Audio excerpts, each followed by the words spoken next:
ಸದ್ಗುರು ಶ್ರೀ ಶುದ್ಧ ಬ್ರಹ್ಮಣೇ ನಮಃ. ಸಮಸ್ತ ಶುದ್ಧ ಬ್ರಹ್ಮ ಸ್ವರೂಪರಲ್ಲಿ ಅನಂತ ಅನಂತ ಪ್ರಣಾಮಗಳು.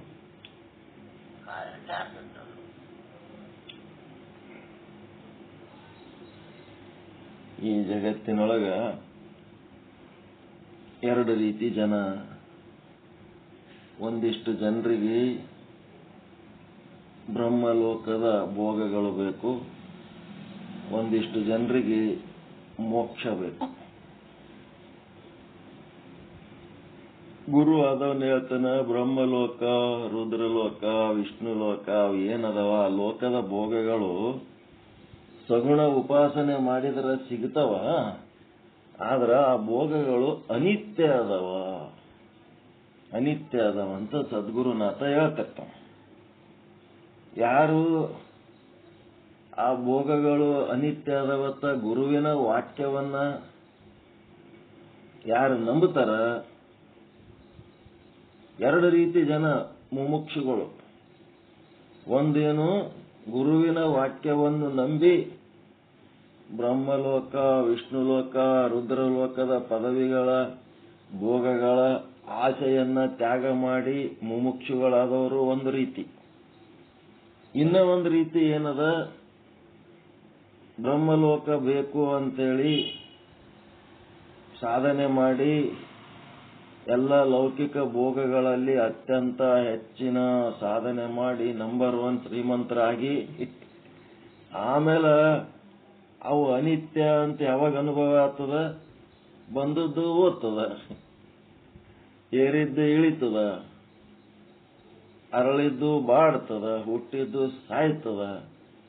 ಹಂಗ ಇದೇನಾಗ್ತದ, ಬಂದದ್ದೆಲ್ಲ ಒಂದಿನ ಕಳ್ಕೊಂಡ್ಬಿಡ್ತಾನ. ಕಳ್ಕೊಂಡಾಗ ಅವಾಗ ಅವನಿಗೆ ಈ ಒಂದು ಪದವಿಗಳು ಭೋಗಗಳು ಅನಿತ್ಯ ಅಂತೇಳಿ ಅನುಭವ ಆಗಿರ್ತದ. ಅವನಿಗೆ ಭಯಂಕರ ತಾಪ ಆಗಿರ್ತದ. ಲೌಕಿಕ ಭೋಗದ ಒಂದು ದೊಡ್ಡ ಪ್ರಮಾಣದ ಒಂದು ಅನುಕೂಲ ಮಾಡ್ಕೊಂಡಕ್ಕೆ ಒಮ್ಮೆ ಬಿಕಾರಿ ಆದಂಗೆ ಆದ ಕೂಡಲೇ ಭಯಂಕರ ತ್ರಾಸಾಗಿರ್ತದ. ಅವನೊಬ್ಬವ ಮೋಕ್ಷಕ್ಕೆ ಬರ್ತಾನ ಸಾಧನೆಗೆ, ಇನ್ನೊಬ್ಬವ ಗುರು ವಾಕ್ಯವನ್ನು ನಂಬಿದವ ಮೋಕ್ಷಕ್ಕೆ ಬರ್ತಾನ. ಅದಕ್ಕ ಯಾರಿಗೆ ಈ ಒಂದು ಸಗುಣೋಪಾಸನೆಯಿಂದ ಬ್ರಹ್ಮಲೋಕ ಪಡ್ಕೋಬೇಕು ಅಂತ ಯಾರು ಇರ್ತದ, ಅವರಿಗೆ ಪುಣ್ಯ ಇರ್ಲಾರ್ದಕ್ಕ ಅವರಿಗೆ ಹೇಳಿದ್ರೆ ಕೇಳೋ ಸಾಮರ್ಥ್ಯನೇ ಇರಂಗಿಲ್ಲ. ಈ ಒಂದು ಲೌಕಿಕ ಭೋಗಗಳು ಎಷ್ಟು ನಾವು ಸಾಧನೆ ಮಾಡಿದ್ರು ಸಹಿತ ಅವೆಲ್ಲ ಅನಿತ್ಯ ಅದಾವಪ್ಪ ಅಂತ ಹೇಳಿದ್ರೆ ಕೇಳುವಂತ ಶಕ್ತಿ ಇರಲ್ಲ, ಅರ್ಥ ಮಾಡ್ಕೊಳ್ಳುವಂತ ಶಕ್ತಿ ಇರಲ್ಲ. ಯಾಕಂತಂದ್ರ ಒಳಗಣ ಮಿಂಡನಯ್ಯ, ಹೊರಗಣ ಗಂಡನಯ್ಯ. ಒಳಗ ಭೋಗಾಸಕ್ತಿ, ಎಲ್ಲ ಲೋಕಗಳ ಭೋಗಗಳು ನಾನು ಅನುಭವಿಸಬೇಕು ಅನ್ನೋಂಥದ್ದು ಒಳಗ ಆಸೆ ಇಟ್ಕೊಂಡು ಮ್ಯಾಲ ಮೋಕ್ಷ ಸಾಧನೆಗೆ ಆಟ ಒಂಥರ ತೋರಿಕೆಗಾಗಿ ಮೋಕ್ಷ ಸಾಧನೆ ಮಾಡಿದ್ರೆ ಅಂಥವ್ರಿಗೆ ಮೋಕ್ಷ ಆಗಂಗಿಲ್ಲ. ಅವ್ರಿಗೆ ಸಗುಣೋಪಾಸನೆ ಮಾಡಿ ಎಲ್ಲ ನೀನು ಏನ್ ಭೋಗಗಳು ಮಾಡ್ತಿ ಭೋಗಿಸಿ ಅವೆಲ್ಲ ಕಳ್ಕೊಂಡು ಮೇಲೆ ನಿನಗ ಇದು ಅನಿತ್ಯ ಅಂತೇಳಿ ನಿನಗೇ ಸ್ವತಃ ಅನುಭವ ಆಯ್ತು ಅಂತಂದ್ರೆ ಅವಾಗ ಅವ ಮೋಕ್ಷಕ್ಕೆ ಬರ್ತಾನೆ. ಈ ರೀತಿ ಇಲ್ಲಿ ಯಾರು ಸಾಧಕರದಿರಿ, ನಿಮ್ಮೊಳಗ ಬ್ರಹ್ಮ ಲೋಕ, ವಿಷ್ಣು ಲೋಕ, ರುದ್ರಲೋಕ ಒಟ್ಟು ಈ ಭೋಗಗಳು ಏನದವ ಅವೆಲ್ಲ ಇನ್ನೂ ಹೆಚ್ಚು ಹೆಚ್ಚು ಭೋಗಿಸ್ಬೇಕು ಅಂತೇಳಿ ಒಳಗೆ ಇಚ್ಛೆ ಇದ್ದು ನೀವು ಏನಾರ ಮೋಕ್ಷ ಸಾಧನೆ ಮಾಡ್ತಿದ್ರಿ ಅಂತಂದ್ರ ಒಂದು ಗುರುವಾಕ್ಯದ ಮೇಲೆ ನಂಬಿಕೆ ಇಟ್ಟು ಆ ಒಂದು ಭೋಗಾಸಕ್ತಿಗಳನ್ನ ತ್ಯಾಗ ಮಾಡಬೇಕು. ಏನ್ ಹೇಳ್ತಾನೆ ಗುರು, ಅವೆಲ್ಲ ಅನಿತ್ಯ ಅದಾವಪ್ಪ, ಪುಣ್ಯ ಇರೋ ತನಕ ಸಗುಣೋಪಾಸನೆ ಮಾಡಿ ಪುಣ್ಯ ಸಂಪಾದನೆ ಮಾಡಿ ಆ ಪುಣ್ಯ ಇರೋ ತನಕ ಅಷ್ಟೇ ಈ ಲೌಕಿಕ ಭೋಗಗಳು. ಯಾವಾಗ ಅದು ಪುಣ್ಯದ ಎಣ್ಣೆ ತೀರ್ತದ ಮತ್ ಮೊದಲು ಎಲ್ಲಿದ್ದಿ ವಾಪಸ್ ಟು ದಿ ಫ್ರಾಮ್ ಅಡ್ರೆಸ್ ಬರ್ಬೇಕಾಗ್ತದ. ಬಹಳ ಅವಾಗ ಜೀವನ ಮನಸ್ಸು ತ್ರಾಸ ಮಾಡ್ತದಪ್ಪ. ಅದಕ್ಕ ಅಂತೇಳಿ ಗುರು ಹೇಳಿದಾಗ ಅದನ್ನು ನಂಬಿ ಅದನ್ನ ತ್ಯಾಗ ಮಾಡೋರು ಯಾರು, ಪುಣ್ಯವಂತರು. ಅದೇನ್ ಕಷ್ಟಪಡ್ಲಾರ್ದ ಅವ್ರಿಗೇನಾಗ್ತದಂದ್ರ ಇದೇ ಲೋಕದೊಳಗೆ ಮೋಕ್ಷ ಆಗ್ತದೆ. ಅವ್ರು ಯಾವ ಲೋಕದಾಗ ಅದರ, ಯಾವ ಸ್ಥಿತಿ ಒಳಗದಾರ ಅವ್ರಿಗೆ ಅದೇ ಲೋಕದಾಗ ಮೋಕ್ಷ ಆಗ್ತದೆ. ಇನ್ನು ಲೌಕಿಕ ಭೋಗಾಸಕ್ತಿ ಒಳಗೆ ಇಟ್ಕೊಂಡ್ಕೆ ನಾವು ಮೋಕ್ಷ ಸಾಧನೆ ಮಾಡ್ತೀನಿ ಅಂದ್ರೆ ಅವ್ರಿಗೆ ಮೋಕ್ಷ ಆಗಂಗಿಲ್ಲ, ಲೌಕಿಕ ಭೋಗಗಳು ಸಿಗ್ತಾವ. ಸಿಕ್ಕ ಮೇಲೆ ಅವರು ಯಾವಾಗ ಬರ್ತಾರ ಅಂತಂದ್ರೆ ಇದು ಅನಿತ್ಯ ಆದ ಅನ್ನೋಂಥದ್ದು ಅವ್ರಿಗೆ ಸ್ವತಃ ಅನುಭವ ಆದಾಗ ಅವ್ರು ಮತ್ತೆ ಈ ದಾರಿಗೆ ಬರ್ತಾರ. ಹೆಂಗಾದ್ರೂ ಜ್ಞಾನಕ್ಕೆ ಬರೆಯಬೇಕು, ಶ್ರವಣ ಮನನ ನಿಧಿಧ್ಯಾಸನ ಮಾಡಲೇಬೇಕು. ಪದದ ವಾಚ್ಯಾರ್ಥ ಲಕ್ಷ್ಯಾರ್ಥದ ಸಂಶೋಧನೆಯಲ್ಲಿ ತೊಡಗಬೇಕು. ತಮ್ಮ ಪದದ ವಾಚ್ಯಾರ್ಥ ಲಕ್ಷ್ಯಾರ್ಥಗಳ ಸಂಶೋಧನೆಯಲ್ಲಿ ತೊಡಗಬೇಕು. ವಿಚಾರ ಮಾಡಿ ಮೋಕ್ಷ ಹೊಂದಲೇಬೇಕು. ಮೋಕ್ಷ ಹೊಂದ ತನಕ ಬಿಡಂಗೇ ಇಲ್ಲ, ಮತ್ತೆ ಮತ್ತೆ ಪುನರ್ಜನ್ಮ ಆಗಿ ಬರ್ತಾನೆ ಇರ್ತದೆ. ಈಗ ಪ್ರಾಣಲಿಂಗ ಆಚಾರಲಿಂಗ ಸ್ಥಳದೊಳಗ ಆಜ್ಞೆ ಸಹಿತ ಗುರು, ಆಜ್ಞೆ ಸಹಿತ ಲಿಂಗ, ಆಜ್ಞೆ ಸಹಿತ ಜಂಗಮ, ಆಜ್ಞೆ ಸಹಿತ ಪಾದೋದಕ ಪ್ರಸಾದ, ಆಜ್ಞೆ ಸಹಿತ 64 ಶೀಲ ಅನ್ನೋ ಶಬ್ದಕ್ಕೆ ನಿಂತದ. ನಿನ್ನೆ ಏನ್ ಮಾಡಿದ್ರು, 64 ಶೀಲಗಳ ಪೈಕಿ 7 ಶೀಲಗಳನ್ನು ಹೇಳಿದರು. ಎಂತ ಶೀಲಗಳು? ವಾಚಿಕ ಶೀಲಗಳು. ಇವತ್ತ ಹಸ್ತ, ಬಾಯಿ ದೇವರು ಬಾಯಿ ಕೊಟ್ಟನಂದ ಮೇಲೆ ಬಾಯಿಯನ್ನ ಹ್ಯಾಂಗ ಸದುಪಯೋಗ ಮಾಡ್ಕೋಬೇಕು ಅನ್ನಂತ ಮಾರ್ಗದರ್ಶನ ನಿನ್ನೆ ಕಲ್ಯಾಣಪ್ಪ ಗುರುಗಳು ಕೊಟ್ರು. ಇವತ್ತ ಪರಮಾತ್ಮ 84 ಲಕ್ಷ ಜೀವರಾಶಿಗಳಿಗಿಲ್ಲದ ಭಾಗ್ಯ ಏನದ ಮನುಷ್ಯಗ ಕೈ ಕೊಟ್ಟನ. ಹಸ್ತ ಪಾಣಿ ಯಾವ ಜೀವಿಗಳಿಗೂ ಇಲ್ಲ. ಅವು ಕೋತಿಗಳು ಅವು ಕೈ ಅದಾವ್ರಿ, ಕೋತಿಗೂ ಕೈ ಅದಾವಂತೀರಿ. ಕೋತಿಗೆ ಕೈ ಅಲ್ಲವು, ಕಾಲೇ 4 ಕಾಲೇ ನಡೀತಾವ. ಕಾಲೇ ಕೈಗತ್ಲೆ ಬಳಸ್ತಾವ. ಆದ್ರೆ ನೀವೇನಾರ ಕೈ ಕಾಲ್ಗತ್ಲೆ ಬಳಸ್ತೀರ ನೀವು? ಮನುಷ್ಯರಿಗಿದ್ದ ಕೈ ಕಾಲಿನಗತ್ಲೆ ಬಳಸಲ್ಲ. ಪ್ರಾಣಿಗಳು ಕಾಲುಗಳನ್ನ ಕೈಗತ್ಲೆ ಬಳಸ್ತಾವ. ಮುಂದಿನ ಕಾಲಿಗೆ ಒಂದ್ ಸ್ವಲ್ಪ ವಿಶೇಷ ಕೌಶಲ್ಯ ಅದ ಉಳಿದ ಪ್ರಾಣಿಗಳಿಗೆ. ಆದ್ರೆ ಅವು ಕೈಗಳನ್ನಂಗಿಲ್ಲ, ಅವು ಕಾಲುಗಳೇ ಅವು. ಕಾಲೇ ಕೈಗತ್ಲೆ ಬಳಸ್ತಾವ. ಈಗ ಮನುಷ್ಯನಿಗೆ ವಾಗೇಂದ್ರಿಯ ಬಹಳ ಮುಖ್ಯ. ಯಾವ ಪ್ರಾಣಿಗೂ ಮಾತಾಡ್ಲಿಕ್ಕೆ ನಮ್ಮಂಗ ಸ್ಪಷ್ಟವಾಗಿ ವ್ಯಾಕರಣಬದ್ಧವಾಗಿ ಶಾಸ್ತ್ರಬದ್ಧವಾಗಿ ಮಾತಾಡ್ಲಿಕ್ಕೆ ಯಾವ ಪ್ರಾಣಿಗಳಿಗೂ ಅಂತ ಭಾಗ್ಯ ಇಲ್ಲ. ಅಂತ ಭಾಗ್ಯ ನಮಗೆ ಮಾತಾಡ್ಲಿಕ್ಕೆ ಏನು ಕೊಟ್ಟನ ಪರಮಾತ್ಮ. ಆ ಪರಮಾತ್ಮನಿಗೆ ಧನ್ಯವಾದ ಹೇಳಿ ಅದನ್ನ ಹೆಂಗೆ ಸದುಪಯೋಗ ಪಡಿಸ್ಕೋಬೇಕು ಅನ್ನೋಂಥದ್ದು ನಿನ್ನೆ ಹೇಳಿದ್ರು. ಮಾತಿನ ವಾಗೇಂದ್ರಿಯ ವಿಶೇಷ ಅನಿಸ್ತದ ಇಲ್ಲ ನಿಮ್ಮ ವಾಗೇಂದ್ರಿಯ? ಈ 84 ಲಕ್ಷ ಜೀವರಾಶಿಗಳು ಯಾವರ ಕೂತ್ ನಮ್ಮಂಗ ನಿಮ್ಮಂಗ ಕೂತ್ ಮಾತಾಡವೇನೆ ಅಂದರೆ ಎದರ ಬಿದ್ರ ಮನಸ್ಸಿನ ಎಲ್ಲ ವಿಚಾರಗಳನ್ನ ವ್ಯಕ್ತಪಡಿಸಂತ ಭಾಗ್ಯ ಯಾವ ಕರೆ ಅದ ಏನು? ಇಲ್ಲ. ಆದರೆ ಮನುಷ್ಯನಿಗೆ ಮಾತ್ರ ಆ ರೀತಿ ಆದ. ಇನ್ನು ಮುಂದೇನಾಗ್ತದ? ಹಸ್ತ, ಇದನ್ನು ಮನುಷ್ಯನಿಗೆ ಸಿಕ್ಕಂತ ಬಹಳ ವಿಶೇಷವಾದಂತ ಒಂದು ಪ್ರಕೃತಿ ಮಾತೆ ಕೊಟ್ಟಂತ ಒಂದು ವಿಶೇಷ ಕೊಡುಗೆ ಕೈ. ಈ ಕೈ ಅದ ಅಂತೆ ನೀವು ವಿಧಾನಸೌಧ, ಪಾರ್ಲಿಮೆಂಟು, ಸುಪ್ರೀಂ ಕೋರ್ಟು ಎಂತಿಂತ ಬಿಲ್ಡಿಂಗ್ ಕಟ್ಟಿರಿ. ಬೆಂಗಳೂರಿಗೆ ಅಲ್ಲಿ ಹೋದ್ರಿ ಅಂದ್ರ ಗಗನಚುಂಬಿ ಬಿಲ್ಡಿಂಗ್ಗಳು ಎದರ್ಲಿಂತ ಕಟ್ಟಿರಿ? ಅವೆಲ್ಲ ನಿಮ್ ಕೈಲಿಂತ ಕಟ್ಟಿರಿ. ಎಂತಿಂತ ಕೆಲಸ ಮಾಡಿರಿ ನಿಮ್ ಕೈಲಿಂತ. ಅಬಾಬಾಬಾಬಾಬಾಬಾ, ಯಾವ ಪ್ರಾಣಿಗಳಿಗೂ ಅಂತ ಕೆಲಸ ಮಾಡ್ಲಕ್ಕಾಗಿಲ್ಲ. ಹಿಂದಿನ ಕಾಲದಾಗ ಮನುಷ್ಯ ಅದೇ ಕಸ ಕಡ್ಡಿ ತಗೊಂಡು ಏನ್ ಮಾಡ್ತಿದ್ದ? ಪಕ್ಷಿಗಳಿಗತ್ಲೆ ಪ್ರಾಣಿಗಳಿಗತ್ಲೆ ಮೈ ಮೇಲೆ ಸುತ್ತಕೊಂಡು ಗುಹೆ ಒಳಗಿರ್ತಿದ್ದ. ಈಗ ಅವು ಪ್ರಾಣಿ ಪಕ್ಷಿಗಳೆಲ್ಲ ಮೊದಲು ಏನ್ ಕಸ ಕಡ್ಡಿ ತಗೊಂಡು ಸುತ್ತಕೊಂಡ್ಕೆ ಗುಹೆ ಒಳಗಿರ್ತಾವ, ಅದರ ಹಂಗೆ ಈಗ ಮನುಷ್ಯ ಅದನ್ನೇನೀಗ. ಆ ಪ್ರಾಣಿಗಳಿಗೆ ಮನುಷ್ಯನಿಗೆ ವ್ಯತ್ಯಾಸ ಏನದ ಅಂದ್ರ ಒಂದು ವಿಶೇಷ ಶಕ್ತಿ. ಆ ಶಕ್ತಿಗೆ ಏನಂತಾರ? ವಿಮರ್ಶಾ ಶಕ್ತಿ ಅಂತಾರ. ಒಂದು 4 ದಿನ ಇದ್ದಂಗೆ ಇರೋದ್ರಾಗೆ ತಲೆಗೊಂದು ಐಡಿಯಾ ಬರ್ತದೆ. ಇದಕ್ಕಿಂತ ಶ್ರೇಷ್ಠವಾದ ಜೀವನ ಮಾಡಬೇಕು, ಇದಕ್ಕಿಂತ ಶ್ರೇಷ್ಠವಾದ ಜೀವನ ಮಾಡಬೇಕು. ಇವತ್ತು ನೋಡ್ರಿ ಹೆಂಗ ಐಡಿಯಾ ಬಂತು. ವಿಚಾರ ಚಂದ್ರೋದಯ ಹೇಳ್ಕೊತ್ ಕೂತೀರಿ ಮುಂಜಾನೆ, ಬಹಳ ಸಂತೋಷ. ವಿಚಾರ ಸಾಗರನು ಚಾಲು ಮಾಡ್ಕೊಂಡ್ಬಿಡ್ರಿ. ಹಿಂಗ ಐಡಿಯಾಗಳು ಮಾಡ್ಕೊಂಡ್ರೆ ಇನ್ನ ಚಂದ, ಇನ್ನ ಎಫೆಕ್ಟಿವ್ ಆಗಿ ನಡೀತದ. ವಿಚಾರ ಸಾಗರ ಕಲಿಸೋದೇ ಈ ಶುದ್ಧ ಬ್ರಹ್ಮಪೀಠದ ಮುಖ್ಯ ಗುರಿ. ವಿಚಾರ ಸಾಗರ ಈ ತುದಿಲಿಂತ ಆ ತುದಿಗೆ ಮುಗೀತು ಅಂತಂದ್ರೆ ಮತ್ತದೇ ಚಾಲು ಮಾಡ್ಬೇಕು. ವಿಚಾರ ಚಂದ್ರೋದಯ ಈ ತುದಿಲಿಂದ ಆ ತುದಿ ಮುಗಿತ ಮತ್ತೆ ಅದೇ ಚಾಲು ಮಾಡ್ಬೇಕು. ವೃತ್ತಿ ಪ್ರಭಾಕರ ಪಂಡಿತ್ ಪೀತಾಂಬರ್ಜಿಯವರ, ಸಾಧು ನಿಶ್ಚಲ್ ದಾಸ್ಜಿಯವರ ಅವ್ರ ಸಾಹಿತ್ಯ ಏನದ ಅದನ್ನ ಕಂಟಿನ್ಯೂ ಓದಿ, ಕಂಟಿನ್ಯೂ ಬರೆದು ಅವು ಏನ್ ತಿಳ್ಕೋಬೇಕು ಎಲ್ಲ ತಿಳ್ಕೋಬೇಕು. ಬಾಲಬೋಧೆ, ವೃತ್ತಿ ಪ್ರಭಾಕರ ಏನೇನ್ ಸಿಗ್ತಾವ ಎಲ್ಲ ತಗೊಂಡು ಅದನ್ನೇ ನಾವು ಸಾಧನೆ ಮಾಡೋದು ಮುಖ್ಯ ಗುರಿ. ಉಳಿದು ಎಲ್ಲ ಸಂಕ್ಷಿಪ್ತವಾಗಿ ಪರಿಚಯ ಮಾಡ್ಕೊಳ್ಳೋದು ಅಷ್ಟೇ, ಡೀಪ್ ಆಗಿ ಹೋಗೋದಿಲ್ಲ. ಯಾವುದಾರ ಒಂದು ಮಾಡಿದ್ರೆ ಎಲ್ಲ ಗೊತ್ತಾಗಬೇಕಲ್ಲ, ಯಾವುದು ಒಂದನ್ನ ತಿಳ್ಕೊಂಡ್ರೆ ಎಲ್ಲ ಗೊತ್ತಾಗಬೇಕು. ಆ ರೀತಿಯಾದಂತ ಗ್ರಂಥ ಜಗತ್ತಿನ ಎಲ್ಲಿ ಸಿಕ್ಕಿಲ್ಲ. ಒಂದ್ ಯಾವಾದರೆ ಹಿಡ್ಕೊಂಡ್ರಿ ಅಂತಂದ್ರೆ ಅದಕ್ಕೊಂದು ಧರ್ಮ ಅಂತ, ಅದಕ್ಕೊಂದು ಧರ್ಮ ಗುರು ಅಂತ ಇಟ್ಕೊಂಡು ಕೂತೀವಿ. ಆ ಗುರುವನ್ನ ನಾವು ಗುರು ಮಾಡ್ಕೊಂಡ್ ಬಿಟ್ಟೇವಂತಂದ್ರೆ ಇನ್ನೊಬ್ಬ ಗುರು ಚಂದ ಕಾಣಂಗಿಲ್ಲ ನಮಗ. ಎಲ್ಲ ಓಸು ಏನದವ ಕಲುಷಿತ ಆಗ್ಬಿಟ್ಟವು, ಪಕ್ಷಪಾತಿಗಳಾಗ್ಯಾವ.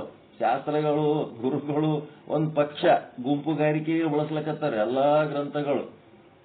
ವಿಚಾರ ಸಾಗರಕ್ಕೆ ಹಂಗೇನಾರ ಒಂದು ಪಕ್ಷ ಏನಾರ ಅದೇನು ಇದಕ್ಕೆ? ನಿಮ್ಮೊಳಗಿನ ಆತ್ಮ ಮತ್ತು ಬ್ರಹ್ಮಾಂಡದೊಳಗಿನ ಪರಮಾತ್ಮ ಬಿಟ್ರೆ ಮತ್ತೆ ಯಾವ್ದಾರ ಪಕ್ಷಪಾತ ಗುಂಪುಗಾರಿಕೆ ಏನಾರ ಸಮಸ್ಯೆ ಅದೇನು? ವಿಚಾರ ಸಾಗರ, ವಿಚಾರ ಚಂದ್ರೋದಯಕ್ಕೆ ನಾವು ವಿಚಾರ ಸಾಗರದವರು, ಈ ಧರ್ಮದವರು, ಆ ಧರ್ಮದವರು, ನಮ್ಮ ಗುರುಗಳು ಇವರು, ಆ ಗುರುಗಳು ಅಂತವೇನಾರೆ ದೋಷ ಅದಾವೇನು ಇದ್ರೊಳಗೆ? ಗುಂಪುಗಾರಿಕೆ, ಗ್ರೂಪಿಸಂ ಏನಿಲ್ಲ. ಸ್ವಚ್ಛಾನು ಸ್ವಚ್ಛ, ಸ್ವಚ್ಛಾನು ಸ್ವಚ್ಛ. ಅದ್ರ ಸಲುವಾಗಿ ಇದನ್ನ ಹಿಡ್ಕೊಂಡಿವ್ ನಾವು. ಉಳಿದು ಎಲ್ಲ ಗುಂಪುಗಾರಿಕೆಗೆ ಬಳಸ್ಕೊಂಡ್ಬಿಟ್ಟಾರ. ಒಂದೊಂದು ಗುಂಪಿನ ಜನ ಇದು ನಮ್ಮದು, ಇದು ನಿಮ್ಮದು ಅಂತ ಹೇಳಕ್ಕೆ ಹಿಡ್ಕೊಂಡು ಕೂತಾರಲ್ಲ. ಒಂದನ್ನ ಹಿಡ್ದೇವಂದ್ರೆ ಇನ್ನೊಬ್ಬರು ನಮಗೆ ಲೈಕೆ ಮಾಡಂಗಿಲ್ಲ. ವಿಚಾರ ಸಾಗರ, ವಿಚಾರ ಚಂದ್ರೋದಯ ನಾವು ಎಲ್ಲರಿಗೆ ಲೈಕ್ ಮಾಡ್ತೀವಿ, ನಮ್ಮನ್ನ ಎಲ್ಲರೂ ಲೈಕ್ ಮಾಡ್ತಾರೆ. ಎಲ್ಲೇ ನಮಗ್ ಪರಿಚಯ ಇರಲಿ ಇಲ್ಲದೇ ಇರಲಿ, ನಮ್ಮ ಪರಿಚಯ ಆಯ್ತು ಅಂತಂದ್ರೆ ನಮ್ಮನ್ನು ಗುರುತಿಸ್ತಾರ, ಪ್ರೀತಿಸ್ತಾರ. ಅದು 100%. ಈಗ ನಮಗ ಒಂದ್ 4-5 ವರ್ಷ ಆಗ್ಯದ ಇದು ಶುದ್ಧ ಬ್ರಹ್ಮಪೀಠ. 4-5 ವರ್ಷದೊಳಗೆ ಏನ್ ಸಾಮರ್ಥ್ಯ ತೋರಿಸ್ಬೇಕು ತೋರ್ಸಕತ್ತವು, ಅದ್ರಾಗ ಏನ್ ಡೌಟ್ ಇಲ್ಲ. ಇದು ಒಂದು 60 ವರ್ಷ 70 ವರ್ಷ ಆಯ್ತು ಅಂತಂದ್ರ, ಇದೊಂದು 100 ವರ್ಷ ಇದು ಹಿಂಗೆ ಸಾಯಿತು ಅಂತಂದ್ರೆ ಇಡೀ ಪ್ರಪಂಚದ 800 ದೇಶದ ಎಲ್ಲಾ ಪ್ರಜೆಗಳು ಈ ತತ್ವಕ್ಕೆ ಬದ್ಧರಾಗ್ತಾರೆ. ಇನ್ನು ಮುಂದೆ ಬರದೇ ಆತ್ಮ ಪರಮಾತ್ಮ ವಿಷಯ ಬಿಟ್ರೆ ಮತ್ತೊಂದು ವಿಷಯ ಮಾತಾಡಕ್ ಆಗಂಗಿಲ್ಲ. ಅಂತ ಒಂದು ಯೂನಿವರ್ಸಲ್ ತತ್ವ ತಿಳ್ಕೊಳ್ಳೋದು, ತಿಳಿಸಂತ ಒಂದು ದಿನ ಬರ್ತದ. ಅದು ವಿಚಾರ ಸಾಗರ, ವಿಚಾರ ಚಂದ್ರೋದಯಗಳು ಅತ್ಯಂತ ಶ್ರೇಷ್ಠ ಮಟ್ಟಕ್ಕೆ ಏರಂತ ಕಾಲ ಬರ್ತದೆ. ಏನಿದು ನಾವು ಪ್ರಚಾರ ಮಾಡಿದ್ರೆ, ನೀವು ಪ್ರಚಾರ ಮಾಡಿದ್ರೆ ಆಗಂಗಿಲ್ಲ. ಅದು ತಾನೇ ಆಗ್ತದೆ. ಅದು ಸ್ವಚ್ಛ ಅದ. ಅದು ಶುದ್ಧ ಬ್ರಹ್ಮನ ಧರ್ಮ. ಅದು ಶುದ್ಧ ಇದ್ದದ್ದು ಎಲ್ಲರಿಗೂ ಬೇಕಾಗ್ಯದ. ಅದು 100% ಒಂದು 100 ವರ್ಷ ಆಯ್ತು ಅಂತಂದ್ರೆ 100% ಇಡೀ ವಿಶ್ವದೊಳಗ ಎಲ್ಲಾ ಕಡೆ ಅದು ಪ್ರಚಾರ ಆಗ್ತದೆ, ಎಲ್ಲಾ ಕಡೆ ಪ್ರಸಾರ ಆಗ್ತದೆ. ಅಂತ ಒಂದು ಶಕ್ತಿ ಇದಕ್ಕದ ಶುದ್ಧ ಬ್ರಹ್ಮಪೀಠ. ಅಂತದ್ದು ಇರ್ಲಾರ್ದೆ ಇದನ್ನ ನಾವು ಎಷ್ಟೋ ಜನ ವಿರೋಧ ಮಾಡಿದ್ರು, ಅಸಹ್ಯ ಪಟ್ರು, ಹಿಂದಕ್ಕೆ ಸರ್ಕೊಂಡು ಹೋದ್ರು. ಅವರೆಲ್ಲ ಏನಾಗ್ಯಾರ, ಎಲ್ಲಿ ಅದಾರ, ಏನ್ ಮಾಡ್ಲಕತ್ತಾರ ನಿಮಗೆ ಗೊತ್ತು. ಆದ್ರೆ ನಿಮ್ಮ ಮಟ್ಟ, ನಿಮ್ಮ ಅರಿವು ಯಾವ ಮಟ್ಟಕ್ಕೆ ಹೋಗಿರಿ, ಏನ್ ತಿಳ್ಕೊಂಡಿರಿ, ಅದು ತಾನೇ ಬೆಳೀತದ. ಅದು ಬೆಳೆಸೋದಕ್ಕೆ ನಾವೇನ್ ಮಾಡೋದ್ ಬೇಕಾಗಿಲ್ಲ. ತಾನೇ ಉಳಿತದ, ತಾನೇ ಬೆಳೀತದ. ನಮ್ಮ ಪ್ರಯತ್ನ ಏನು, ಪ್ರತಿನಿತ್ಯ ಈ ಪಾಠದೊಳಗೆ ಕೂತು ಸಾಧನೆ ಮಾಡ್ಕೋತಿರ್ಬೇಕಷ್ಟೇ. ಇದು ಒಂದು ಎಷ್ಟು 5 ವರ್ಷ ಅಂದ್ರೆ 5% ನಾವೇನ್ ಮಾಡೀವಿ ಅದು ಮ್ಯಾಕ್ಸಿಮಮ್ ನಮ್ಗೆ ಸಾರ್ಥಕತೆ ಕೊಟ್ಟದ, ಸಂತೋಷ ಕೊಟ್ಟದ, ಆನಂದ ಕೊಟ್ಟದ. 5 ವರ್ಷದ ಹುಡುಗಿಗೆ ಹೋಗ್ಕೆ ನೀ 25 ವರ್ಷನವನ್ಗತ್ಲೆ ಮಾಡಂದ್ರೆ ಹೆಂಗ್ ಮಾಡ್ಲಕ್ಕಾಗ್ತದೆ? ಮಾಡ್ತದ. ಒಂದ್ 25 ವರ್ಷ ಆದ್ಮೇಲೆ ಇದ್ರ ರಂಗ್ ಮತ್ತೆ ಚೇಂಜ್ ಆಗ್ತದ. ಇಲ್ಲೇ ನೋಡ್ತೀರಾ ಇಲ್ಲ, ಮೊದಲು ಅದೇನೋ ಹೊಟ್ಟಿ ತುಂಬನ ಹುಗ್ಗಿ ಹೆಂಗಿತ್ತಪ್ಪ ಅಂತ ಕೇಳಿದ್ರೆ ಹುಳಿ ಹುಳಿ ಹತ್ತಿತ್ತಂತ. ಹಸಿವಾದವನಿಗೆ ಹುಗ್ಗಿ ರುಚಿ ಹತ್ತದ, ಹೊಟ್ಟಿ ತುಂಬತ್ತಂದ್ರ ಹುಳಿ ಹುಳಿ ಹತ್ತದ ಅಂತ. ಒಂದಿವ್ಸ ಮಂದಿ ಎಷ್ಟು ಎಜುಕೇಟೆಡ್ ಇದ್ರ, ಎಷ್ಟು ವಯಸ್ಸಿದ್ರು ಬುದ್ಧಿ ಪಕ್ವ ಇರ್ಲಾರ್ದಕ್ಕ ಏನಾಯ್ತು, ಬಿಟ್ಬಿಟ್ರು. ಆದ್ರ ಅವ್ರ ಅಪ್ಪನಂತವ್ರು ಬಂದು ಸೇರ್ಕೊಂಡಾರ ಇಲ್ಲ, ಮತ್ತ ಏನ್ ಕಡಿಮೆ ಆಗ್ಯದ ಇಲ್ಲಿ? ಬೇಕಾದಂಗೆ ಬಂದು ಸೇರ್ಕೊಂಡಾರ. ಹೋಗವ್ರು ಹಳಿ ಇವು ಉದುರ್ತಿರ್ತಾವ, ಹೊಸ ಮಂದಿ ಚಿಗುರ್ತಿರ್ತಾವ. ಗಿಡ ಶಾಶ್ವತವಾಗಿರ್ತದೆ. ಆ ಶಾಶ್ವತವಾಗಿ ಇರ್ತದೆ. ನಾವು ಉಳಿಸ್ತೀವಿ, ನೀವು ಉಳಿಸ್ತೀವಲ್ಲ, ಅದು ತಾನೇ ಇರ್ತದ. ಎಲ್ಲಿ ನಿಸ್ವಾರ್ಥ ಇರ್ತದ, ಎಲ್ಲಿ ಸತ್ಯ ಇರ್ತದ, ಎಲ್ಲಿ ಪ್ರಾಮಾಣಿಕತೆ ಇರ್ತದ, ಅದು 100% ಉಳಿತದ, ಬೆಳೀತದ. ಆ ವಿಶ್ವಾಸ ನಮಗದ ಇಲ್ಲಿ. ಅದಕ್ಕೀಗ ಪರಮಾತ್ಮ ಕೈ ಕೊಟ್ಟನಲ್ಲ, ಹಸ್ತಗತ ಪಂಚವಿಧ ಶೀಲಗಳು. ಇಲ್ಲಿ 64 ಶೀಲಗಳ ಪೈಕಿ ನಿನ್ನೆ 7 ಶೀಲ ಮುಗಿದವ, ಇವತ್ತ 5 ಶೀಲಗಳು ಹೇಳ್ತಾರೆ. ಹೇಳ್ರಿ ಗುರುದೇವ. ಕಲ್ಯಾಣಪ್ಪ ಗುರುಗಳೇ, ಹಸ್ತಗತ ಕೈಲಿಂತ ಮಾಡಬೇಕಾದ ಶೀಲಗಳು, ಆದೇಶ, ಚನ್ನಬಸವಣ್ಣವರ ಆದೇಶ ಹೆಂಗಿರ್ಬೇಕಂತ.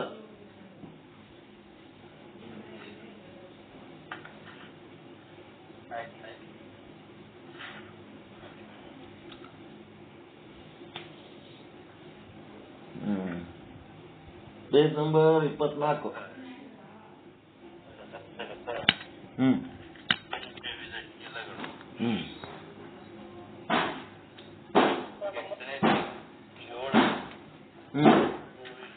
ಏಳು ಸಂಕ್ಷಿಪ್ತವಾಗಿ ಮೊದಲಿನ 7 ಸಂಕ್ಷಿಪ್ತವಾಗಿ ಹೇಳ್ಕೊಂಡಕ್ಕೆ 8ನೇದ್ದು ಹೇಳ್ರಿ.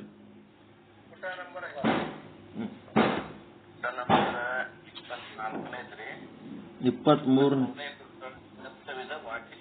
ವಾಚಿಕ ಶೀಲ. ಬಾಯಿ ಸದುಪಯೋಗ ಮಾಡ್ಕೋಬೇಕು, ದೇವರ ಕೊಟ್ಟ ಬಾಯಿ ಸದುಪಯೋಗ ಮಾಡ್ಕೋಬೇಕಾದ್ರೆ 7 ಶೀಲಗಳನ್ನು ಆಚರಿಸ್ಬೇಕು. ಅವು ಸಂಕ್ಷಿಪ್ತವಾಗಿ ಹೇಳ್ರಿ, ನಿನ್ನ ವಿವರಣೆ ಕೊಟ್ಟಿವಿ. ಆಮೇಲೆ ಇವತ್ತು ಹಸ್ತಗತ ಪಂಚವಿಧ ಶೀಲಗಳ ಬಗ್ಗೆ ಹೇಳ್ರಿ. 13ನೇ ಪುಟ 2ನೇ ಸಿದ್ಧಾಂತ ಶಿಖಾಮಣಿ 2ನೇ ಭಾಗ 23ನೇ ಪುಟ ನೋಡ್ರಿ. ಅದರಲ್ಲಿ 7 ವಿಧವಾದಂಥ 10 ವಿಧವಾದಂಥ ವಾಚಿಕ ಶೀಲಗಳ ಕುರಿತು ನಿನ್ನೆ ವಿವರವಾಗಿ ನೋಡಿದಿವಿ. ಅದರಲ್ಲಿ ಒಂದನೇದು ಸತ್ಯವನ್ನ ನುಡಿಬೇಕು, ಮತ್ತೆ ಆ ಸತ್ಯವನ್ನ ನುಡಿದದ್ದು ಹಿತಕರವಾಗಿರಬೇಕು ಮತ್ತು ಪ್ರಿಯವಾಗಿರಬೇಕು. ಇದು ಎರಡನೇದು ವೇದ ವಾಚಿಕ ಅಭ್ಯಾಸ ಮಾಡಬೇಕು.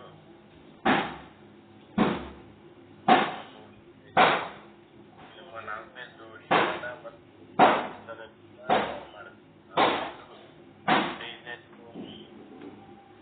ತನ್ನ ಇದ್ದ ದೇವರನ್ನ ಹೊರತುಪಡಿಸಿ ಮತ್ತೆ ಯಾವ ಬೇರೆ ದೇವರನ್ನ ಸೃಷ್ಟಿಸುವುದಾಗಲಿ ಮತ್ತು ಮನುಷ್ಯನನ್ನ ಪ್ರಶ್ನಿಸುವುದಾಗಲಿ ಮಾಡಬಾರದು.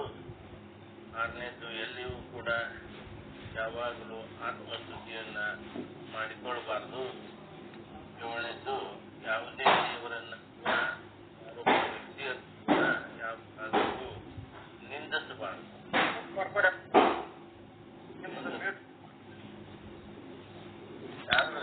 ನಮ್ದಲ್ಲ. ಹೌದೌದು. ಆತ್ಮಸ್ತುತಿ ಅಂದ್ರೆ ಸೆಲ್ಫ್ ಅಪ್ರಿಸಿಯೇಷನ್, ತನ್ನನ್ನು ತಾನು ಹೊಗಳ್ಕೋಬಾರ್ದು, ಇನ್ನೊಬ್ಬರಿಗೆ ತೆಗಳಬಾರ್ದು. ಇವತ್ತಿನ ದಿವಸ 8ನೇ ಶೀಲ ಅಂದದು ಹಸ್ತಗತ. ಇವು ವಾಚಿಕ ಶೀಲಗಳ ಕುರಿತು 1ರಿಂದ 7. ಸ್ವಲ್ಪ ಜೋರ್ ಹೇಳ್ರಿ, ಸೌಂಡ್ ಸರಿ ಕೇಳಿಸಲ್ಲ. 8ರಿಂದ 12. ಸ್ವಲ್ಪ ಜೋರ್ ಹೇಳ್ರಿ, ಸೌಂಡ್ ಸರಿ ಕೇಳಿಸಲ್ಲ. ಹಸ್ತಗತ ಪಂಚಶೀಲಗಳು 5 ಶೀಲಗಳು, 8ರಿಂದ 12 ಶೀಲಗಳು, 5 ಶೀಲಗಳದವ. 8ನೇ ಶೀಲ ಯಾವುದಂದ್ರೆ ಗುರುಲಿಂಗ ಜಂಗಮರಿಗೆ ನಮಸ್ಕರಿಸುವುದು. ಗುರುಲಿಂಗ ಜಂಗಮರು ಅಂದ್ರೆ ಯಾರಾದ್ರೂ ಕೂಡ ಉತ್ತಮವಾದಂತ ಸಾಕಷ್ಟು ಜನರು ಗುರುಲಿಂಗ ಜಂಗಮರು ಅದರ, ಅವರು ಯಾರು ನೋಡ್ಕೊಂಡು ಅವ್ರನ್ನ ಪ್ರತಿಯೊಬ್ಬರಲ್ಲಿ ಕೂಡ ಪರಮಾತ್ಮನ ಸ್ವರೂಪ ಅದ. ಅದು ಕೂಡ ಗುರುಲಿಂಗ ಗುರುಗಳು ಜಂಗಮರು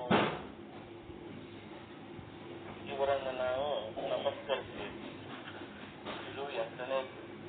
9ನೇದು ಯಾವುದಂತಂದ್ರೆ ತನ್ನ ಪೂಜಾ ಸಾಮಗ್ರಿಗಳನ್ನ ತನ್ನ ಹಸ್ತದಿಂದಲೇ ಸಂಗ್ರಹಿಸಬೇಕು. ನಾವು ಇಷ್ಟಲಿಂಗಾರ್ಚನೆಯನ್ನ ಮಾಡುವಾಗ ಅದಕ್ಕೆ ನಾವು ವಿಭೂತಿ, ರುದ್ರಾಕ್ಷಿ ಮತ್ತು ಭಸ್ಮ,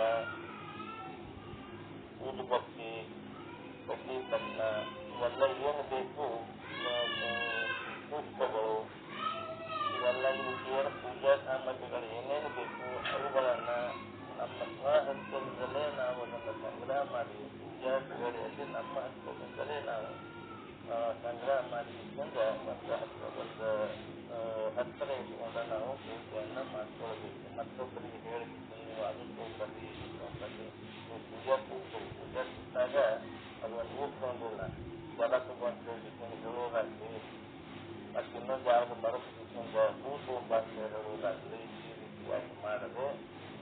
ಬೇಕಾಗುವಂತಹ ಏನೇನು ಸಾಮಗ್ರಿಗಳ ಅಗತ್ಯವಾಗಿ ಬೇಕು ಆ ಸಾಮಗ್ರಿಗಳನ್ನು ಮುಂಚಿತವಾಗಿಯೇ ನಾವು ಸಂಗ್ರಹ ಮಾಡಿಕೊಂಡು ಕುಳಿತುಕೊಂಡು ಪೂಜೆಯನ್ನು ನಾವು ಮಾಡಿಕೊಳ್ಳಬೇಕು. ನಮ್ಮ ಸ್ವಹಸ್ತದಿಂದಲೇ ಅದನ್ನು ಸಂಗ್ರಹ ಮಾಡಿಕೊಳ್ಳಬೇಕು. 19 ಹಸ್ತದಲ್ಲಿ ರುದ್ರಾಕ್ಷ ಮಾಲೆಯನ್ನು ಹಿಡಿದು ಸದಾಕಾಲ ರುದ್ರಾಕ್ಷಿಯನ್ನು ಹಿಡಿದು ನಾವು ಓಂ ನಮ ಶಿವಾಯ ಎಂಬ ಮಂತ್ರವನ್ನು ನಮ್ಮ ಶಿವನನ್ನೇ ನಾವು ನೆನೆಯುವುದು, ಪರಮಾತ್ಮನನ್ನೇ ನೆನೆಯುವುದು, ಪರಮಾತ್ಮನನ್ನೇ ಸ್ಮರಣೆ ಮಾಡುವುದು. ಹೀಗಾಗಿ ನಾವು ಜಪ ಮಾಡಬೇಕು. ರುದ್ರಾಕ್ಷಿ ಮಾಲೆಯನ್ನು ನಾವು ಮಾಡಬೇಕು. ಇದು 10ನೇ. ಮೊಬೈಲ್ ಸಮೀಪ ಇಟ್ಕೋರಿ, ಸೌಂಡೇ ಕೇಳಿಸಲ್ದು.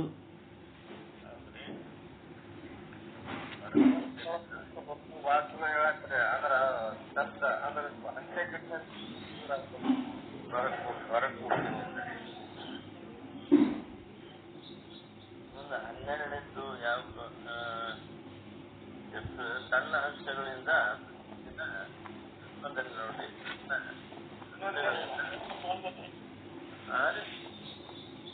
11ನೇದ್ದು ಹೇಳ್ಬೇಕಿಲ್ಲ.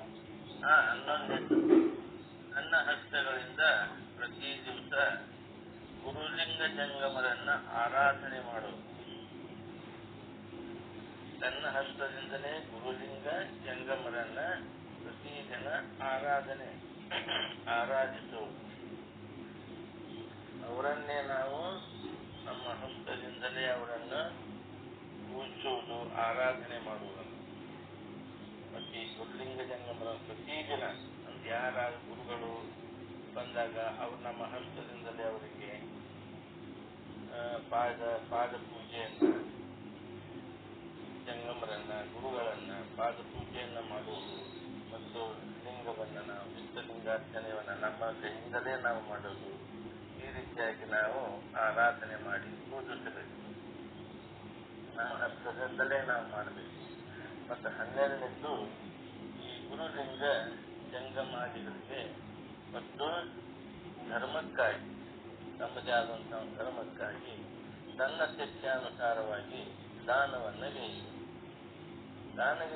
ಅಂತಂದ್ರೆ ನಮ್ಮ ಪರಿಶ್ರಮದಿಂದ, ನಮ್ಮ ಸ್ವಪರಿಶ್ರಮದಿಂದ ಏನು ನಾವು ಗಳಿಕೆ ಮಾಡಿರ್ತೀವಿ, ಏನು ನಾವು ಸಂಪಾದನೆ ಮಾಡಿರ್ತೀವಿ ಅಂಥದ್ದನ್ನ ಗುರುಗಳಿಗೆ, ಲಿಂಗಕ್ಕೆ, ಜಂಗಮರಿಗೆ ನಾವು ಅವರಿಗೆ ಶಕ್ತ್ಯಾನುಸಾರ ದಾನ ಮಾಡುವುದು ಮತ್ತು ಧರ್ಮಕ್ಕಾಗಿ ಕೂಡ ದಾನ ಮಾಡುವುದು. ಅಶಕ್ತರಿರ್ತಾರೆ, ಅವರಿಗಾದ್ರೂ ಕೂಡ ನಾವು ಊಟೋಪಚಾರ, ಅವರ ಹಸಿವನ್ನು ಹಿಂಗಿಸಲಿಕ್ಕೆ ಊಟೋಪಚಾರ ಮಾಡಿ ಅವರಿಗೆ ನಾವು ಸಂತೋಷ ಹೇಳುವುದು. ಈ ರೀತಿಯಾಗಿ ಗುರುಲಿಂಗ ಜಂಗಮಾದಿಗಳು ಅಂತಂದ್ರೆ ಎಲ್ಲರೂ ಬಂತಾರೆ. ಇವರಷ್ಟೇ ಗುರು, ಲಿಂಗ, ಜಂಗಮ ಇಷ್ಟೇ ಅಲ್ಲದೆ ಉಳಿದವರಿಗೆ ಕೂಡ, ಈ ಅಶಕ್ತಿ ಇದ್ದವರನ್ನು ಕೂಡ ನಾವು ನಮ್ಮ ಶಕ್ತ್ಯಾನುಸಾರವಾಗಿ ಅವರು ದಾನ ಮಾಡುವುದು ಮತ್ತು ನಮ್ಮ ಧರ್ಮಕ್ಕೆ ನಾವು ದಾನ ಮಾಡುವುದು. ಇವುಗಳಿಗೆ ಹಸ್ತಗತ ಪಂಚವಿಧ ಶೀಲಗಳು ಅಂತ ಕರೀತಾರೆ. ಹಸ್ತಗತ ಪಂಚ ಅಂದ್ರೆ ನಾವು ನಮ್ಮ ಕೈಯಿಂದ ಏನು ನಾವು ನಮ್ಮ ಹಸ್ತಗಳಿಂದ ಏನು ನಾವು ಕಾರ್ಯವನ್ನು ಮಾಡ್ತೀವಿ, ಆ ಕಾರ್ಯ ಮಾಡಿದ್ದಕ್ಕೆ ಹಸ್ತಗತ ಶೀಲಗಳು ಅಂತ ಕರೆದು. ಮನುಷ್ಯನ ಈ ಒಂದು ಉತ್ಕೃಷ್ಟ ಇಲ್ಲವೇ ನಿಕೃಷ್ಟ ಭವಿಷ್ಯಕ್ಕೆ ಅವನ ಹಸ್ತಗಳೇ ಕಾರಣಗಳಾಗಿವೆ. ಭಗವಂತ ನಮಗ 2 ಕೈಗಳನ್ನ ಕೊಟ್ಟಿದ್ದ. ಆ 2 ಕೈಗಳನ್ನ ನಾವು ಯಾವ ರೀತಿಯಾಗಿ ಒಳ್ಳೆಯ ಕೆಲಸಕ್ಕೆ ನಾವು ಉಪಯೋಗಿಸಿದೀವಿ ಅಂತಂದ್ರೆ ಅದು ಉತ್ಕೃಷ್ಟವಾದಂತಹ ಭವಿಷ್ಯ ನಮ್ದು ನಿರ್ಮಾಣ. ಮತ್ತು ಅದೇ ಭಗವಂತ ಕೊಟ್ಟಂತಹ 2 ಕೈಗಳನ್ನ ನಾವು ನಿಕೃಷ್ಟವಾದಂತಹ ಕೆಲಸಕ್ಕೆ ನಾವು ಬಳಸ್ಕೊಂಡಿವಿ ಅಂತಂದ್ರೆ, ಕೆಟ್ಟ ಕೆಲಸಕ್ಕೆ ಬಳಸ್ಕೊಂಡಿವಿ ಅಂತಂದ್ರೆ ನಮ್ಮ ಭವಿಷ್ಯ ಅದೋಗತೀವಿ. ಇದಕ್ಕೆ ಮೂಲ ಕಾರಣ ಹಸ್ತಗಳೇ ಕಾರಣ. ನಮ್ಮ ಭವಿಷ್ಯ ನಿರ್ಮಾಣ ಮಾಡ್ಕೊಳ್ಬೇಕಾದ ಎತ್ತರ ಮಟ್ಟದ ಒಂದು ಉಚ್ಚ ಮಟ್ಟದ ಒಂದು ಭವಿಷ್ಯ ನಾವು ನಿರ್ಮಾಣ ಮಾಡ್ಕೋಬೇಕು, ಉತ್ಕೃಷ್ಟ ಮಟ್ಟದ ಭವಿಷ್ಯ ನಿರ್ಮಾಣ ಮಾಡ್ಕೊಳ್ಬೇಕು ಅಂತಂದ್ರೆ ಮೂಲವಾಗಿ ನಮ್ಮ ಹಸ್ತಗಳೇ ಕಾರಣಗಳಾಗ್ತವೆ. ಅದರಂತೆ ನಾವು ನಮ್ಮ ಹಸ್ತದಿಂದಲೇ ನಾವು ತಿಳಿದು ನಾವು ಕೆಟ್ಟ ಕೆಲಸಗಳನ್ನು ಮಾಡುವುದಾಗಿ ಮಾಡುವುದು ಇವೆಲ್ಲ ಏನದು ದುಷ್ಟ ಕೆಲಸಗಳು. ಇವು ಏನಂದ್ರೆ ನಮ್ಮ ಭವಿಷ್ಯ ನಿಕೃಷ್ಟ ಭವಿಷ್ಯ ಉತ್ಪನ್ನ ಆಗ್ತದೆ. ಈ ಕೈಗಳಿಂದ ಶಾಸ್ತ್ರ ವಿಹಿತಗಳಾದ ಕರ್ಮಗಳನ್ನು ಮಾಡಿದ್ರೆ ಮನುಷ್ಯನ ಭವಿಷ್ಯ ಉಜ್ವಲವಾಗ್ತದೆ. ಈ ಭಗವಂತ ಕೊಟ್ಟಂತ ಎರಡು ಕೈಗಳನ್ನ, ಶಿವ ಕೊಟ್ಟಂತ ಎರಡು ಕೈಗಳನ್ನ ಶಾಸ್ತ್ರದಲ್ಲಿ ಹೇಳಿದಂತ ಕರ್ಮಗಳನ್ನು ನಾವು ಮಾಡಿದೀವಿ ಅಂತಂದ್ರೆ ಮನುಷ್ಯನ ಭವಿಷ್ಯ ಉಜ್ವಲವಾಗ್ತದೆ, ಸಂಪನ್ನಗೊಳ್ತದೆ, ಚೆನ್ನಾಗಿ ಆಗ್ತದೆ. ಅವನ ಕುಟುಂಬ ಕೂಡ ಉಜ್ವಲವಾಗಿ ಬೆಳೀತದೆ. ಅದಕ್ಕೆ ವಿಪರೀತವಾಗಿ ನಿಷಿದ್ಧ ಕರ್ಮಗಳನ್ನು ಮಾಡಿದ್ದಾರೆ. ನಿಷಿದ್ಧ ಕರ್ಮಗಳು ಅಂತಂದ್ರೆ ಈ ಶಾಸ್ತ್ರದಲ್ಲಿ ಹೇಳಿದಂತ ನಿಷಿದ್ಧ ಕರ್ಮಗಳನ್ನ ನಾವು ಆಚರಣೆ ಮಾಡಿದ್ವಿ ಅಂತಂದ್ರೆ ನಮಗೆ ಪಾಪ ಉತ್ಪನ್ನ ಆಗಿ ನಾವು ಪಾಪ ಕರ್ಮಿಗಳಾಗ್ತೀವಿ, ನಾವು ಪಾಪಿಷ್ಠರಾಗ್ತೀವಿ. ಪಾಪ ಅಂತಂದ್ರೆ ಪಾಪ ಅದೇನು ಎಲ್ಲಿ ಕೊಂಡು ಬರುವಂತದ್ದಲ್ಲ. ನಾವು ಕೆಟ್ಟ ಕೆಲಸ ಮಾಡಿದ್ವಿ ಅಂತಂದ್ರೆ ಅದೇ ಪಾಪ, ಒಳ್ಳೆ ಕೆಲಸ ಮಾಡಿದ್ವಿ ಅಂತ ಅದೇ ಪುಣ್ಯ. ಮತ್ತೊಬ್ಬರ ಮನಸ್ಸನ್ನು ನಾವು ಸಂತೃಪ್ತಿಗೊಳಿಸ್ತೀವಿ, ಆನಂದಗೊಳಿಸ್ತೀವಿ ಅಂತ ಅದೇ ಪುಣ್ಯ. ಮತ್ತೆ ನಾವು ಮತ್ತೊಬ್ಬರ ಮನಸ್ಸನ್ನು ನಾವು ದುಃಖಕ್ಕೆ ಒಳಗೊಳ ಮಾಡಿದೀವಿ ಅಂತಂದ್ರೆ ಅದೇ ಪಾಪ. ಈ ರೀತಿಯಾಗಿ ವಿಪರೀತವಾಗಿ ನಾವು ನಿಷಿದ್ಧ ಕರ್ಮಗಳನ್ನು ಅಂದ್ರೆ ಶಾಸ್ತ್ರದಲ್ಲಿ ಹೇಳಿದಂತ ನಿಷಿದ್ಧ ಕರ್ಮಗಳೇನವ ಆ ನಿಷಿದ್ಧ ಕರ್ಮಗಳನ್ನ ನಾವು ನಮ್ಮ ಜೀವನದಲ್ಲಿ ಆಚರಣೆ ಮಾಡಿದ್ರೆ ನಾವು ಪಾಪಿಗಳಾಗಿ ನಾವು ಪಾಪಿಷ್ಠರಾಗ್ತೀವಿ. ಮತ್ತು ಭಗವಂತನಿಂದ ಅನುಗ್ರಹಿಸಲ್ಪಟ್ಟಂತ ಹಸ್ತಗಳಿಂದ ಸದಾ ಉತ್ತಮ ಕಾರ್ಯಗಳನ್ನೇ ನಾವು ಆಚರಿಸಬೇಕು. ಭಗವಂತ ನಮ್ಗ ಎರಡು ಕೈಗಳನ್ನು ಕೊಡ್ತೇನೆ. ನೀವು ದಿನನಿತ್ಯ ನಿನ್ನದು ನಿನ್ನ ವೈಯಕ್ತಿಕವಾಗಿ ನಿನ್ನ ಸೇವೆಯನ್ನು ನೀನು ಮಾಡಿಕೊ, ಮತ್ತು ಅದೇ ಭಗವಂತ ಕೊಟ್ಟಂತ ಎರಡು ಹಸ್ತಗಳಿಂದ ಪರರ ಸೇವೆಯನ್ನು ಮಾಡು ಅಂತೇಳಿ, ಒಳ್ಳೆ ಸೇವೆಯನ್ನು ಮಾಡು ಅಂತೇಳಿ ಭಗವಂತ ಎರಡು ಹಸ್ತಗಳನ್ನು ಕೊಟ್ಟು ಕಳಿಸಿದ್ದಾನೆ. ಉತ್ತಮವಾದಂಥ ಕಾರ್ಯಗಳನ್ನು ಮಾಡ್ಲಿಕ್ಕೆ ನಮಗೆ ಹಸ್ತಗಳನ್ನು ಕೊಟ್ಟು ಕಳಿಸಿದ್ದಾನೆ. ಆ ಉತ್ತಮವಾದ ಕಾರ್ಯಗಳನ್ನೇ ನಾವು ಮಾಡಬೇಕು ಹೊರತು ಅದಕ್ಕೆ ನಿಷಿದ್ಧವಾದ ಕಾರ್ಯಗಳನ್ನು ನಾವು ಮಾಡಬಾರ್ದು. ನಮ್ಮ ಭಾಗ್ಯವನ್ನು ಬರೆಯುವಂತಹ ಭಗವಂತನೇ ನಮ್ಮ ಹಸ್ತಗಳು.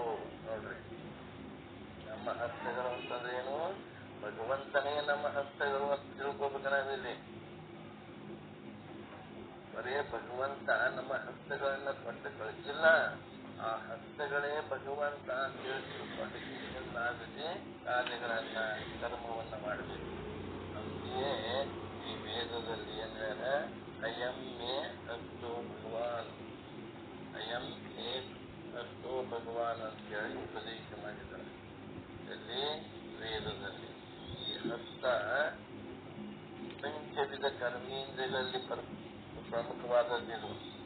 ಈ ಕರ್ಮಗಳು ಏನು ವಾಕ್ ಪಾಣಿ ಪಾದ ಬಸ್ತ ವಾಯು ಬಸ್ತ ಅಂತ ಏನದ ಈ ಕರ್ಮೇಂದ್ರಿಯದಲ್ಲಿ ಹಸ್ತನು ಕೂಡ, ಪ್ರಾಣಿ ಅನ್ನೋದು ಕೂಡ ಎರಡನೇ ಇಂದ್ರಿಯ. ಇದು ಇಂಥ ಇಂದ್ರಿಯ ಅಗದಿ ನಮ್ಮ ಜೀವನದಲ್ಲಿ ಅತಿ ಪ್ರಮುಖವಾದಂಥ ಇಂದ್ರಿಯ ಇದು. ಇದರಿಂದ ಇಂಥ ಭಗವಂತ ಕೊಟ್ಟಂತ ಈ ಹಸ್ತದ ಇಂದ್ರಿಯದಿಂದ ನಾವು ಉತ್ತಮವಾದಂಥ ಕೆಲಸ ಕರ್ಮಗಳನ್ನೇ ನಾವು ಆಚರಿಸಬೇಕು ಅಂತೇಳಿ ಮಾಡಬೇಕು ಉದ್ದೇಶದಿಂದಲೇ ಈ ಆಚಾರ್ಯರು ಪ್ರಮುಖವಾದ ವೀರಶೈವ ಆಚಾರ್ಯರು ಪ್ರಮುಖವಾದಂಥ ಈ ಗಣಾಚಾರದಲ್ಲಿ ಬರುವ 64 ಶೀಲಗಳಲ್ಲಿ ಈ 5 ಶೀಲಗಳನ್ನ ಹಸ್ತಕ್ಕಾಗಿ ಅವರು ಮೀಸಲಿರಿಸಿದ್ದಾರೆ ಅಂತೇಳಿ ಈ ಪಂಚವಿಧ ಶೀಲಗಳು ಅಂತಂದ್ರೆ ನಮ್ಮ ವಿಚಾರಗಳೇ, ನಮ್ಮ ಆಚಾರಗಳೇ. ವಿಚಾರದಿಂದ ಮಾಡುವಂತ ಆಚಾರ, ಉತ್ತಮವಾದಂತ ವಿಚಾರಗಳಿಂದ ಮಾಡುವಂತ ಆಚಾರಗಳೇ ಶೀಲಗಳಂತ ಅನಿಸ್ಕೊಳ್ತವೆ. ಈ ನಾವು ನುಡಿಗಳನ್ನ ನಮ್ಮೆಲ್ಲರ ಪಾಠಕ್ರಮಗಳಿಗೆ ಅರ್ಪಿಸಿ ನುಡಿಗಳಿಗೆ ವಿರಾಮ ಹೇಳ್ತೇವೆ. ಶಾಂತಿ ಶಾಂತಿ ಶಾಂತಿ.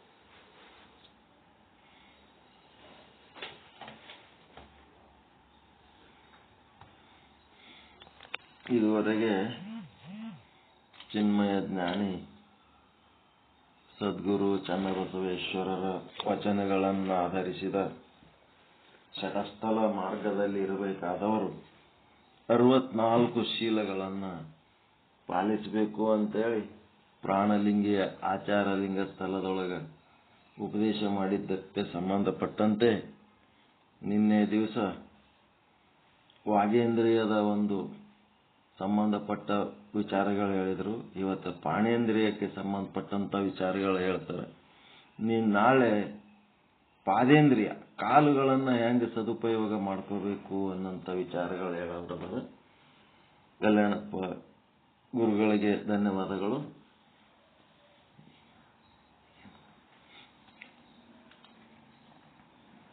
₹64 ಪೈಕಿ ನಿನ್ನೆ 7, ಇವತ್ತ 5, 12 ಆಗ್ಯಾವ.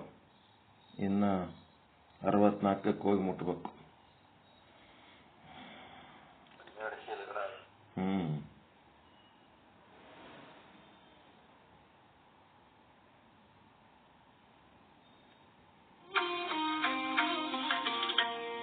ಹಣ ದೊಡ್ಡದಲ್ಲ, ಗುಣ ದೊಡ್ಡದು ಎಳೆ ಮನುಷ್ಯ.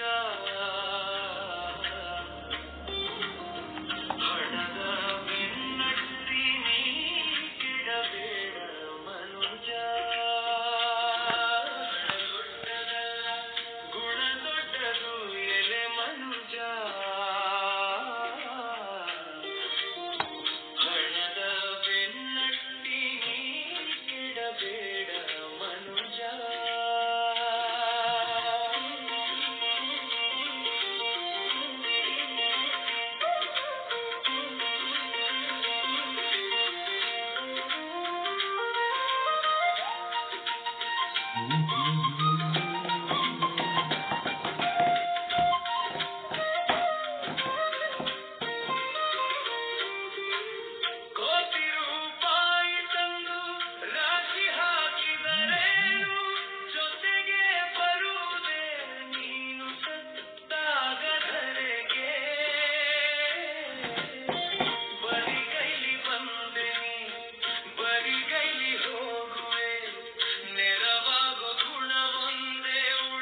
ಸದ್ಗುರು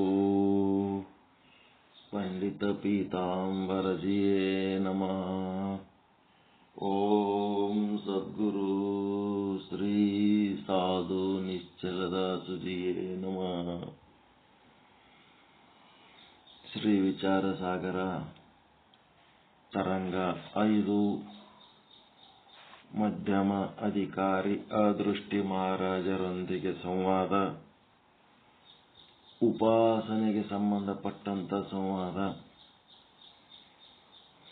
ಈ ಒಂದು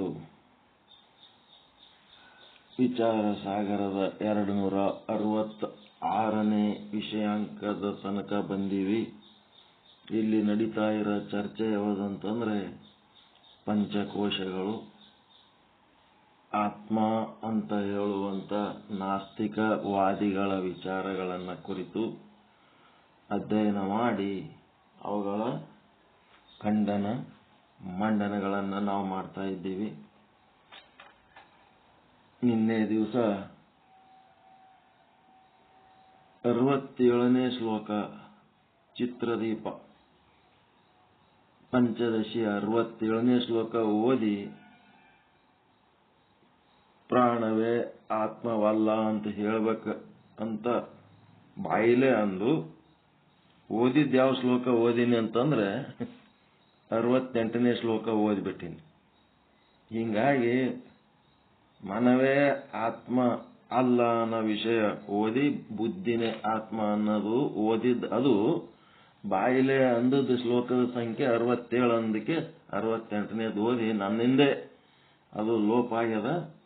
ಇರ್ಲಿ, ನಿನ್ನೆ ಆಗಿದ್ದು ಬುಕ್ಕಿಂದೇನು ಸಮಸ್ಯೆ ಅಲ್ಲ, ನೋಟ್ಸಿನ ಸಮಸ್ಯೆ ಅಲ್ಲ. ನನ್ನ ಒಂದು ಅದನ್ನ ಅಬ್ಸರ್ವ್ ಮಾಡೋದ್ರಾಗ 67 ಬದಲಿ 68ನೇ ಶ್ಲೋಕ ಓದಿದ್ದಕ್ಕೆ ಹಿಂಗಾಗ್ಯದ. ಇಲ್ಲೇನಂತಂದ್ರೆ ಈ ಒಂದು ಪಂಚದಶಿ ಒಳಗೆ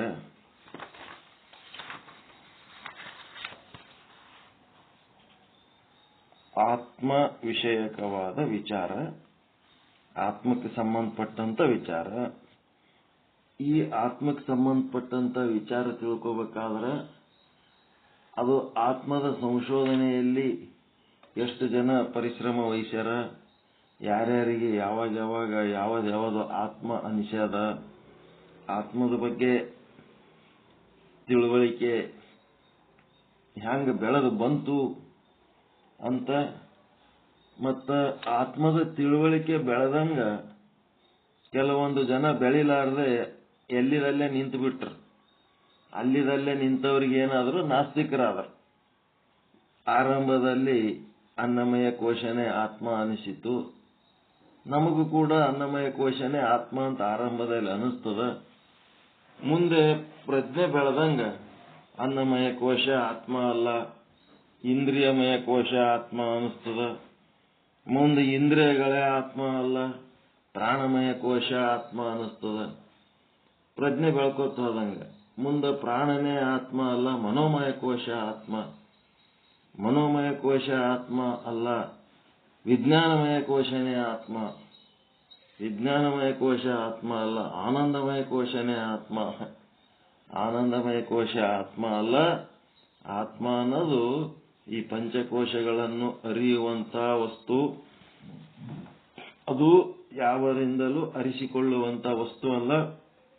ಯಾವಾಗ ನಾವು ಪಂಚಕೋಶಗಳನ್ನು ಅರಿತೀವಿ ಅಂತಂದ್ರೆ ಅವು ಅನಾತ್ಮಗಳದವ, ಆತ್ಮ ಅರಿಸಿಕೊಳ್ಳುವ ವಸ್ತು ಅಲ್ಲ.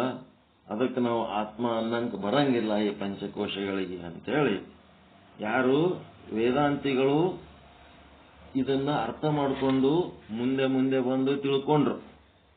ಆದರೆ ನಾಸ್ತಿಕವಾದಿಗಳು ಏನ್ ಮಾಡಿದ್ರು, ಅಲ್ಲಿಗೆ ನಿಂತು ಬಿಟ್ರು. ಅವರು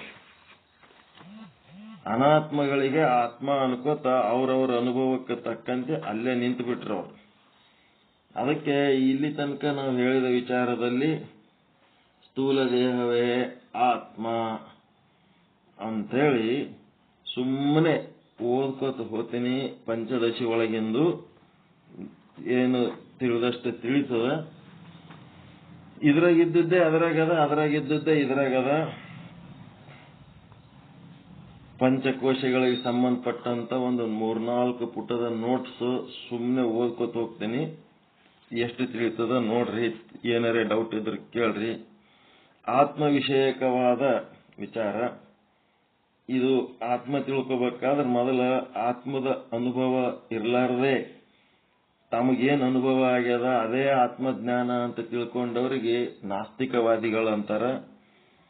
ಈ ಭ್ರಾಂತವಾದಿಗಳು ಅಂತಾರೆ ಇವರಿಗೆ. ಭ್ರಾಂತವಾದಿಗಳ ಮತಗಳನ್ನ ಕ್ರಮವಾಗಿ ತಿಳಿಸುತ್ತಿದ್ದೇವೆ.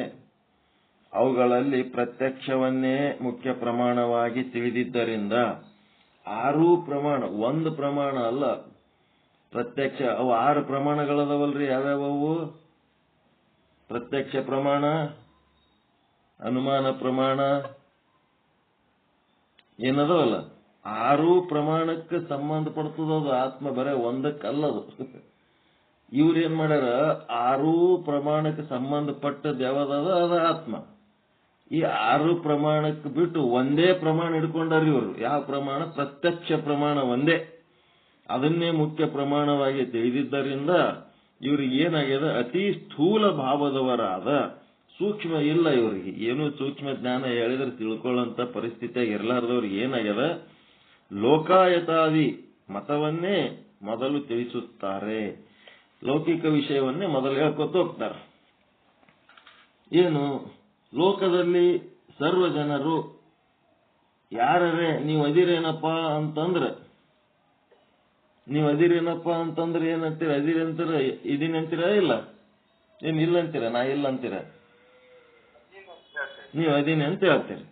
ಮತ್ತ ಇದ್ದೀನಿ ಅಂತ ಅಂದ್ಮೇಲೆ ಪ್ರತಿಯೊಬ್ರು ನಾನು ಅದೀನಿ ಅಂತ ಅಂದ್ಮೇಲೆ ಅಧ್ಯಾಸ ಆಗದ ಎಲ್ಲಿ ಬಂತು ಅಂತಾರೆ ಇವರು. ಆತ್ಮ, ನಾನು ಆತ್ಮ ಅದೀನಿ ಅಂತ ಗೊತ್ತಿಲ್ಲ. ಯಾರು ಅದೀರಿ ಅಂತ ಕೇಳಿದ್ರೆ ನಿಮ್ ಹೆಸರು ಹೇಳ್ತೀರಿ, ಹೌದಲ್ಲ? ನೀವು ಅದೀನಿ ಅಂತಂದ್ರೆ ಅದಿರಲ್ಲಪ್ಪ, ಯಾರು ಅದಿರಿ ಅಂತ ಕೇಳಿದ್ರೆ ನಿಮ್ ಹೆಸರು ಹೇಳ್ತೀರಿ.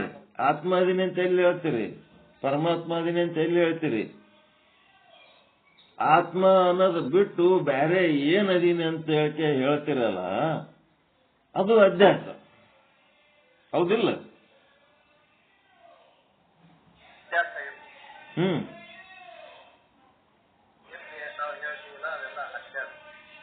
ಆತ್ಮ ಅನ್ನೋದೊಂದು ಬಿಟ್ಟು ಉಳಿದದ್ದು ಬೇರೆ ಏನೇನೋ ಅದೀನಿ. ನಾಮ ರೂಪ ವಿದ್ಯೆ ಹುದ್ದೆ, ಇಂಥ ಅಧಿಕಾರಿ ಅದೀನಿ, ಇಂಥ ಊರವದೀನಿ, ಇಂಥ ದೇಶದವದೀನಿ, ಇಂಥ ಭಾಷೆದವನದೀನಿ.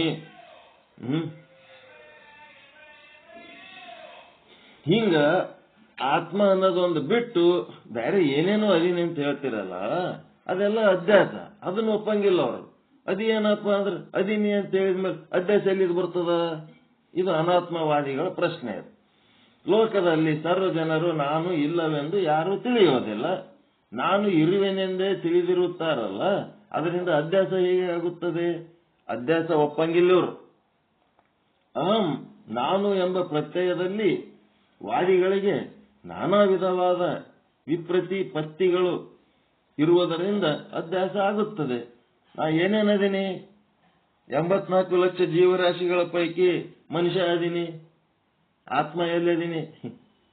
ಮತ್ತೇನದೀನಿ? ಗಂಡಸ ಮಗ ಅದೀನಿ, ಹೆಣ್ಮಗಳದೀನಿ, ಕಾಕ ಅದೀನಿ, ಮಾಮ ಅದೀನಿ, ಸಂಬಂಧ, ಬಡವ ಶ್ರೀಮಂತ, ದೇಶ ಆ ದೇಶ, ಈ ದೇಶ, ಆ ಭಾಷೆ ಈ ಭಾಷೆ, ಪಂಡಿತ ಪಾಮರ, ಇವೆಲ್ಲ ಏನದವ? ವಿಪ್ರತಿಪತ್ತಿಗಳು ಇರುವುದರಿಂದ ಅಭ್ಯಾಸ ಆಗುತ್ತದೆ. ಅಹಂ ಅನ್ನೋದ್ರಾಗ ಇವೆಲ್ಲ ಬಂದ್ಬಿಟ್ಟವ. ಆ ವಾದಿಗಳ ವಿಪ್ರತಿಪತ್ತಿಗಳು ಯಾವ್ಯಾವಂದರೆ ಪ್ರತ್ಯಕ್ಷ ಪ್ರಮಾಣ ಒಂದನ್ನೇ ಮುಖ್ಯವಾಗಿ ತೆಗೆದುಕೊಂಡು ಲೋಕಾಯತರು ಮತ್ತು ಪಾಮರರು ಕೂಡ ಕೂಟಸ್ಥ ಆತ್ಮನನ್ನ ಮೊದಲು ಮಾಡಿಕೊಂಡು ಸ್ಥೂಲ ದೇಹದವರೆಗಿನ ಸಂಘಾತಕ್ಕೆ ಆತ್ಮತತ್ವವನ್ನು ಹೇಳುತ್ತಾರೆ. ಅಂದರೆ ಆ ಸ್ಥೂಲ ಶರೀರವನ್ನೇ ಆತ್ಮನನ್ನಾಗಿ ಹೇಳುತ್ತಾರೆ. ಸ್ಥೂಲ ಶರೀರಕ್ಕೆ ಇವರು ಆತ್ಮ ಅಂದ್ಬಿಡ್ತಾರೆ. ಅದ್ರೊಳಗ ಈ ಕೂಟಸ್ಥ ಅದನ, ಅವ ಒಬ್ಬ ಸಪರೇಟ್ ಅದನ, ಅಸಂಗದನ, ಅವ ಇದ್ದದ್ದಕ್ಕೆ ಇದೆಲ್ಲ ನಡೆದದ ಅಂತ ಹೇಳ್ಬಿಟ್ಟು ಅದನ್ನು ಅದರಾಗೆ ಕಲಿಸಿ ಹೇಳ್ಬಿಡ್ತಾರ ಅವ್ರು. ಅದಕ್ಕೇನಂತಾರ? ಆತ್ಮ ಅನಾತ್ಮಗಳನ್ನ ಬೆರೆಸಿ ಆತ್ಮ ಅಂತಾರಂದ್ರೆ ಅದಕ್ಕೇನಂತಾರ? ಅವಿವೇಕ ಅಂತಾರ. ಅದಕ್ಕೆ ವಿವೇಕ ಅಂದ್ರೆ ಆತ್ಮ ಅನಾತ್ಮಗಳನ್ನ ಬೇರ್ಪಡಿಸಿ ತಿಳಿದುಕೊಳ್ಳುವುದು. ಆತ್ಮ ಸದ್ರೂಪ ಚಿದ್ರೂಪ ಆನಂದ ರೂಪ ನಿತ್ಯ ರೂಪ ಪರಿಪೂರ್ಣ ರೂಪ ಅದ. ಇನ್ನು ಉಳಿದದ್ದು ಈ ಸ್ಥೂಲ ಸೂಕ್ಷ್ಮ ಕಾರಣ ದೇಹಗಳೇನದವ ಇವು ಅಸತ್ತು ಅಚಿತ್ತು ದುಃಖ ರೂಪ ಅನಿತ್ಯ ರೂಪ ದೋಷಪೂರ್ಣ ಅದಾವ. ಈ ರೀತಿ ಬೇರ್ಪಡಿಸಿ ತಿಳ್ಕೊಳ್ಳಕ್ ಆಗ್ಲಾರ್ದಕ್ಕೆ ಇವ್ರೇನ್ ಮಾಡ್ತಾರೆ, ಸ್ಥೂಲ ಶರೀರವನ್ನೇ ಕೂಟಸ್ಥ ಸಮೇತವಾಗಿರುವಂತಹ ಸ್ಥೂಲ ಶರೀರವನ್ನೇ ಆತ್ಮ ಎಂದು ಹೇಳುತ್ತಾರೆ. ತಿಪ್ಪಿಯೊಳಗೆ ಒಂದು ಮಸಿ ಅರ್ಬಿ ಬಿದ್ದದ. ಏನ್ ಬಿದ್ದ? ಮಸಿ ಅರ್ಬಿ ಬಿದ್ದದ. ಮಸಿ ಅರ್ಬಿ ಒಳಗೊಂದು ವಜ್ರ ಅದ, ರತ್ನ ಅದ. ಆ ರತ್ನನು ಏನ್ ಮಾಡ್ಬಿಟ್ಟಾರ ಅವರು? ತಿಪ್ಪ್ಯಾಗ ಕಸ ಮಾಡಿ ಇಟ್ಬಿಟ್ರ. ಮಸಿ ಅರ್ಬಿಯಾಗ ವಜ್ರ ಸುತ್ತಿ ತಿಪ್ಪ್ಯಾಗ ಹೋಗದಾರ. ಆ ಮಸಿ ಅರ್ಬಿ ಕೆಟ್ಟ ಹೊಲಸ ಕರ್ಗಾಗ್ಯದ ಅಂತೇಳಿ ಒಗದಾರ. ಅದ್ರ ಸಂಗಟ ವಜ್ರನು ಹೋಗ್ಯದ. ಆ ವಜ್ರಕ್ಕ ಏನ್ ಮಾಡ್ಯಾರ? ಕಸ ಮಾಡಿ ಇಟ್ಬಿಟ್ಟಾರ. ಆ ದೇಹನೇ ಆತ್ಮ ಅಂತಂದ್ರ ಇದೇ ನೋಡ್ರಿ, ಮಸಿ ಅರ್ಬಿಯಾಗಿನ ವಜ್ರವನ್ನ ಕಸ ಮಾಡಿ ಇಟ್ಟಂಗಾಯ್ತು. ನೆಕ್ಸ್ಟ್ ಏನಾಯ್ತು?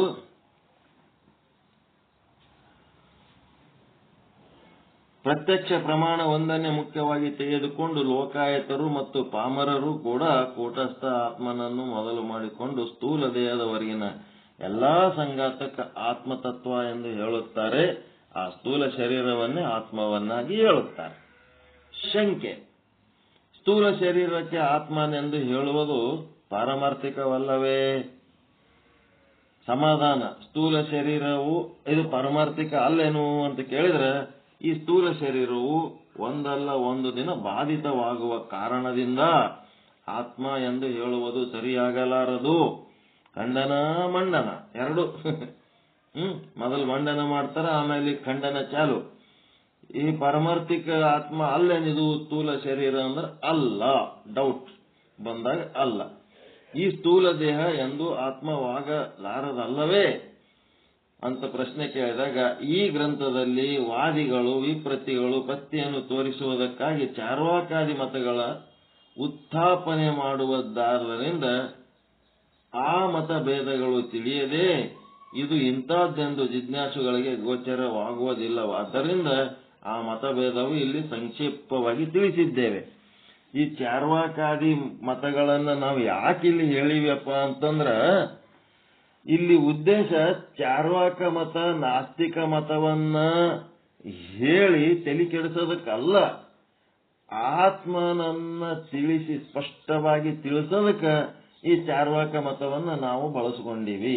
ಇಲ್ಲಿ ಹೇಳೋ ಉದ್ದೇಶ ಚಾರ್ವಾಕ ಮತದ ಉಪದೇಶ ಮಾಡುವ ಉದ್ದೇಶನೋ ಏನು ಆತ್ಮವನ್ನು ಸ್ಪಷ್ಟವಾಗಿ ತಿಳ್ಕೊಳ್ಳೋ ಉದ್ದೇಶನೋ? ಯಾವ ಉದ್ದೇಶ ಕೇಳಕತ್ತದ ಇಲ್ಲಿ? ತಿಳ್ಕೊಳಕ. ಅದಕ್ಕ ಈ ನಾಸ್ತಿಕ ಮತ ಎಷ್ಟು ತರ ಅದಾವಂತಂದ್ರೆ 6 ತರ ಅದಾವಂತಿವು. ಮಾಧ್ಯಮಿಕ ನಾಸ್ತಿಕರು, ಯೋಗಾಚಾರ ನಾಸ್ತಿಕರು, ಸೌತ್ರಾಂತಿಕ ನಾಸ್ತಿಕರು, ವೈಭಾಷಿಕ ನಾಸ್ತಿಕರು, ಚಾರ್ವಾಕ ನಾಸ್ತಿಕರು, ದಿಗಂಬರ ನಾಸ್ತಿಕರು. ಇವೇ ನಾಸ್ತಿಕ ಮತಗಳು. 6 ರೀತಿ ನಾಸ್ತಿಕ ಮತಗಳದವ. ಇವರು ವೇದವನ್ನ ಪ್ರಮಾಣವೆಂದು ಗ್ರಹಿಸುವುದಿಲ್ಲ. ನಾಸ್ತಿಕರ ಲಕ್ಷಣಗಳು ಹೇಳ್ತಾರ. ಇವ್ರಿಗೇನು ನಾಸ್ತಿಕರಂದ್ರೆ ವೇದ ವಿರೋಧಿಗಳು. ಇವರು ಗ್ರಹಿಸುವುದಿಲ್ಲ. ತಮ್ಮದೇ ಆದ ವಿಲಕ್ಷಣ ಸಿದ್ಧಾಂತವನ್ನು ಪ್ರಮಾಣವೆಂದು ಗ್ರಹಿಸುವುದಿಲ್ಲ.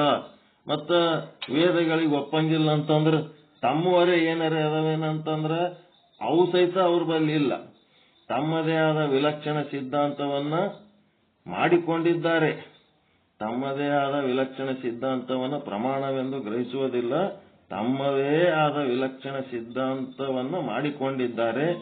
ಇವರಲ್ಲಿ ಮಾಧ್ಯಮಿಕರೇ ಶೂನ್ಯವಾದಿಗಳು. ಮಾಧ್ಯಮಿಕ ನಾಸ್ತಿಕ ಮತ ಅಂತಂದ್ರೆ ಯಾರಿಗೆ ಅಂತಾರ? ಶೂನ್ಯವಾದಿಗಳಿಗೆ ಅಂತಾರ. ಶೂನ್ಯವಾದಿಗಳು. ಶೂನ್ಯವಾದಿ ಅಂದ್ರೆ ಶೂನ್ಯ ಅಂದ್ರೆ ಏನ್ ತಿಳ್ಕೊಂಡಿವಿ? ಏನು ಇಲ್ಲ ಅಂತ ತಿಳ್ಕೊಂಡಿವಿ. ಶೂನ್ಯ ಅಂದ್ರೆ ಏನು ಇಲ್ಲ ಅಂತಲ್ಲ, ಎಲ್ಲವನ್ನು ಒಳಗೊಂಡ ಶೂನ್ಯ ಅದು. ನಾವು ಹೇಳೋದು ವೇದಾಂತದ ಶೂನ್ಯ, ಎಲ್ಲವನ್ನು ಒಳಗೊಂಡ ಶೂನ್ಯ. ಇಲ್ಲಿ ಏನದ ಅಂತಂದ್ರ ನಾಸ್ತಿಕವಾದಿಗಳು ಹೆಂಗದರಪ್ಪ ಅಂದ್ರ ಶೂನ್ಯವಾದಿಗಳು. ಇವರು ಏನು ಇಲ್ಲದ ಶೂನ್ಯ. ಇವರು ಮಾಧ್ಯಮಿಕ ನಾಸ್ತಿಕರು. ಯೋಗಾಚಾರನ ಮತದಲ್ಲಿ ಸರ್ವ ಪದಾರ್ಥ ವಿಜ್ಞಾನಕ್ಕಿಂತಲೂ ಭಿನ್ನವಿಲ್ಲ. ಯೋಗಾಚಾರ ಇಲ್ಲಿ ನಾವು ಏನು ಯೋಗಾಚಾರ ಅಂತಂದ್ರೆ ಇದೆ ಯಾವುದು ವೇದಾಂತ ಸಿದ್ಧಾಂತ. ಇದೇನದ ಎಲ್ಲಾ ಪದಾರ್ಥಗಳು ಆ ಪರಮಾತ್ಮನಿಗಿಂತ ಭಿನ್ನವಿಲ್ಲ ಅಂತ ನಾವು ಹೇಳ್ತೀವಿ. ಆದ್ರ ಅವ್ರದ್ದು ಬೇರೆನೇ ಅದ. ವಿಜ್ಞಾನವೇ ತತ್ವ. ಆ ವಿಜ್ಞಾನವು ಕ್ಷಣಿಕ ರೂಪವಾಗಿರುವುದು. ಕ್ಷಣ ಕ್ಷಣಕ್ಕೂ ಉತ್ಪನ್ನವಾಗಿ ಮತ್ತು ನಾಶವಾಗುತ್ತಿರುತ್ತವೆಯೋ ಅದೇ ವಿಜ್ಞಾನ. ಈ ವಿಜ್ಞಾನವೇ ಸರ್ವ ಪದಾರ್ಥಗಳ ರೂಪದಿಂದ ಪ್ರತೀತಿ ಆಗುತ್ತದೆ. ನಮ್ಮ ಪದ್ಧತಿ ಪ್ರಕಾರ ಏನದ, ಎಲ್ಲಾ ಪದಾರ್ಥಗಳು ಪರಮಾತ್ಮನಿಂದ ಆಗಿವೆ, ಎಲ್ಲದರಾಗ ಪರಮಾತ್ಮ ಅದನ ಅಂತ ಹಿಂಗೆಲ್ಲ ನಾವು ಅನ್ಕೋತಿರ್ತೀವಿ. ಆದ್ರೆ ಇಲ್ಲಿ ಇವ್ರ ಪ್ರಕಾರ ಏನದ ಅಂದ್ರ ಬುದ್ಧಿಲಿಂತ ನೀವು ಅದಕ್ಕೆ ಹೆಸರು ಕೊಟ್ಟಿರಿ, ಈ ಆಕಾರಕ್ಕೆ ಇದು ಅಂತರಕ್ಕೆ ನೀವು ಕೊಟ್ಟಿರಿ. ಅದು ಏನದ ಅಂದ್ರ ಅದು ನಿಮ್ಮ ಬುದ್ಧಿ ಒಳಗದ. ಸರ್ಪ ಎಲ್ಲದಂದ್ರ ನಿಮ್ ಬುದ್ಧಿ ಒಳಗದ, ಹಗ್ಗದಾಗ ಇಲ್ಲದು ಅಂತ ಹಿಂಗದು. ಅದಕ್ಕೆ ಅದು ಏನಾಗ್ತದ, ಬುದ್ಧಿ ನಾಶ ಆಯ್ತು ಅಂತಂದ್ರ ಸರ್ಪನು ನಾಶ ಆಗಿ ಹೋಗ್ಬಿಡ್ತದ. ಪ್ರತಿ ಕ್ಷಣ ಅದು ಉತ್ಪನ್ನ ಆಗ್ತದ ಮತ್ತೆ ನಾಶ ಆಗ್ತಿರ್ತದ. ಅದೇ ಹೇಳಿದೇವಲ್ಲ, ಪೂರ್ವದ ವಿಜ್ಞಾನಗಳು ಸೃಷ್ಟಿಯಾಗಿ ಮತ್ತೇನಾಗ್ತವ, ಅವು ನಾಶ ಆದ್ಮೇಲೆ ಮತ್ತೆ ಉತ್ತರ ವಿಜ್ಞಾನಗಳ ಸೃಷ್ಟಿ ಆಗ್ತಿರ್ತವ. ಅದೇ ಅಂತೇನ್ ಹೇಳ್ತಾರಲ್ಲ, ಅದನ್ನೇ ಇಲ್ಲಿ ಸುಮ್ನೆ ಶಾಸ್ತ್ರೀಯವಾಗಿ ಹೇಳಕತ್ತಾರ. ಇವರಿಗೆ ಆತ್ಮ ಎಂದರೆ ಕ್ಷಣಿಕವೆಂದೇ ಅರ್ಥ. ಇವ್ರ ಪ್ರಕಾರ ಬುದ್ಧಿನೇ ಆತ್ಮ ಅಂತಂದ್ಮೇಲೆ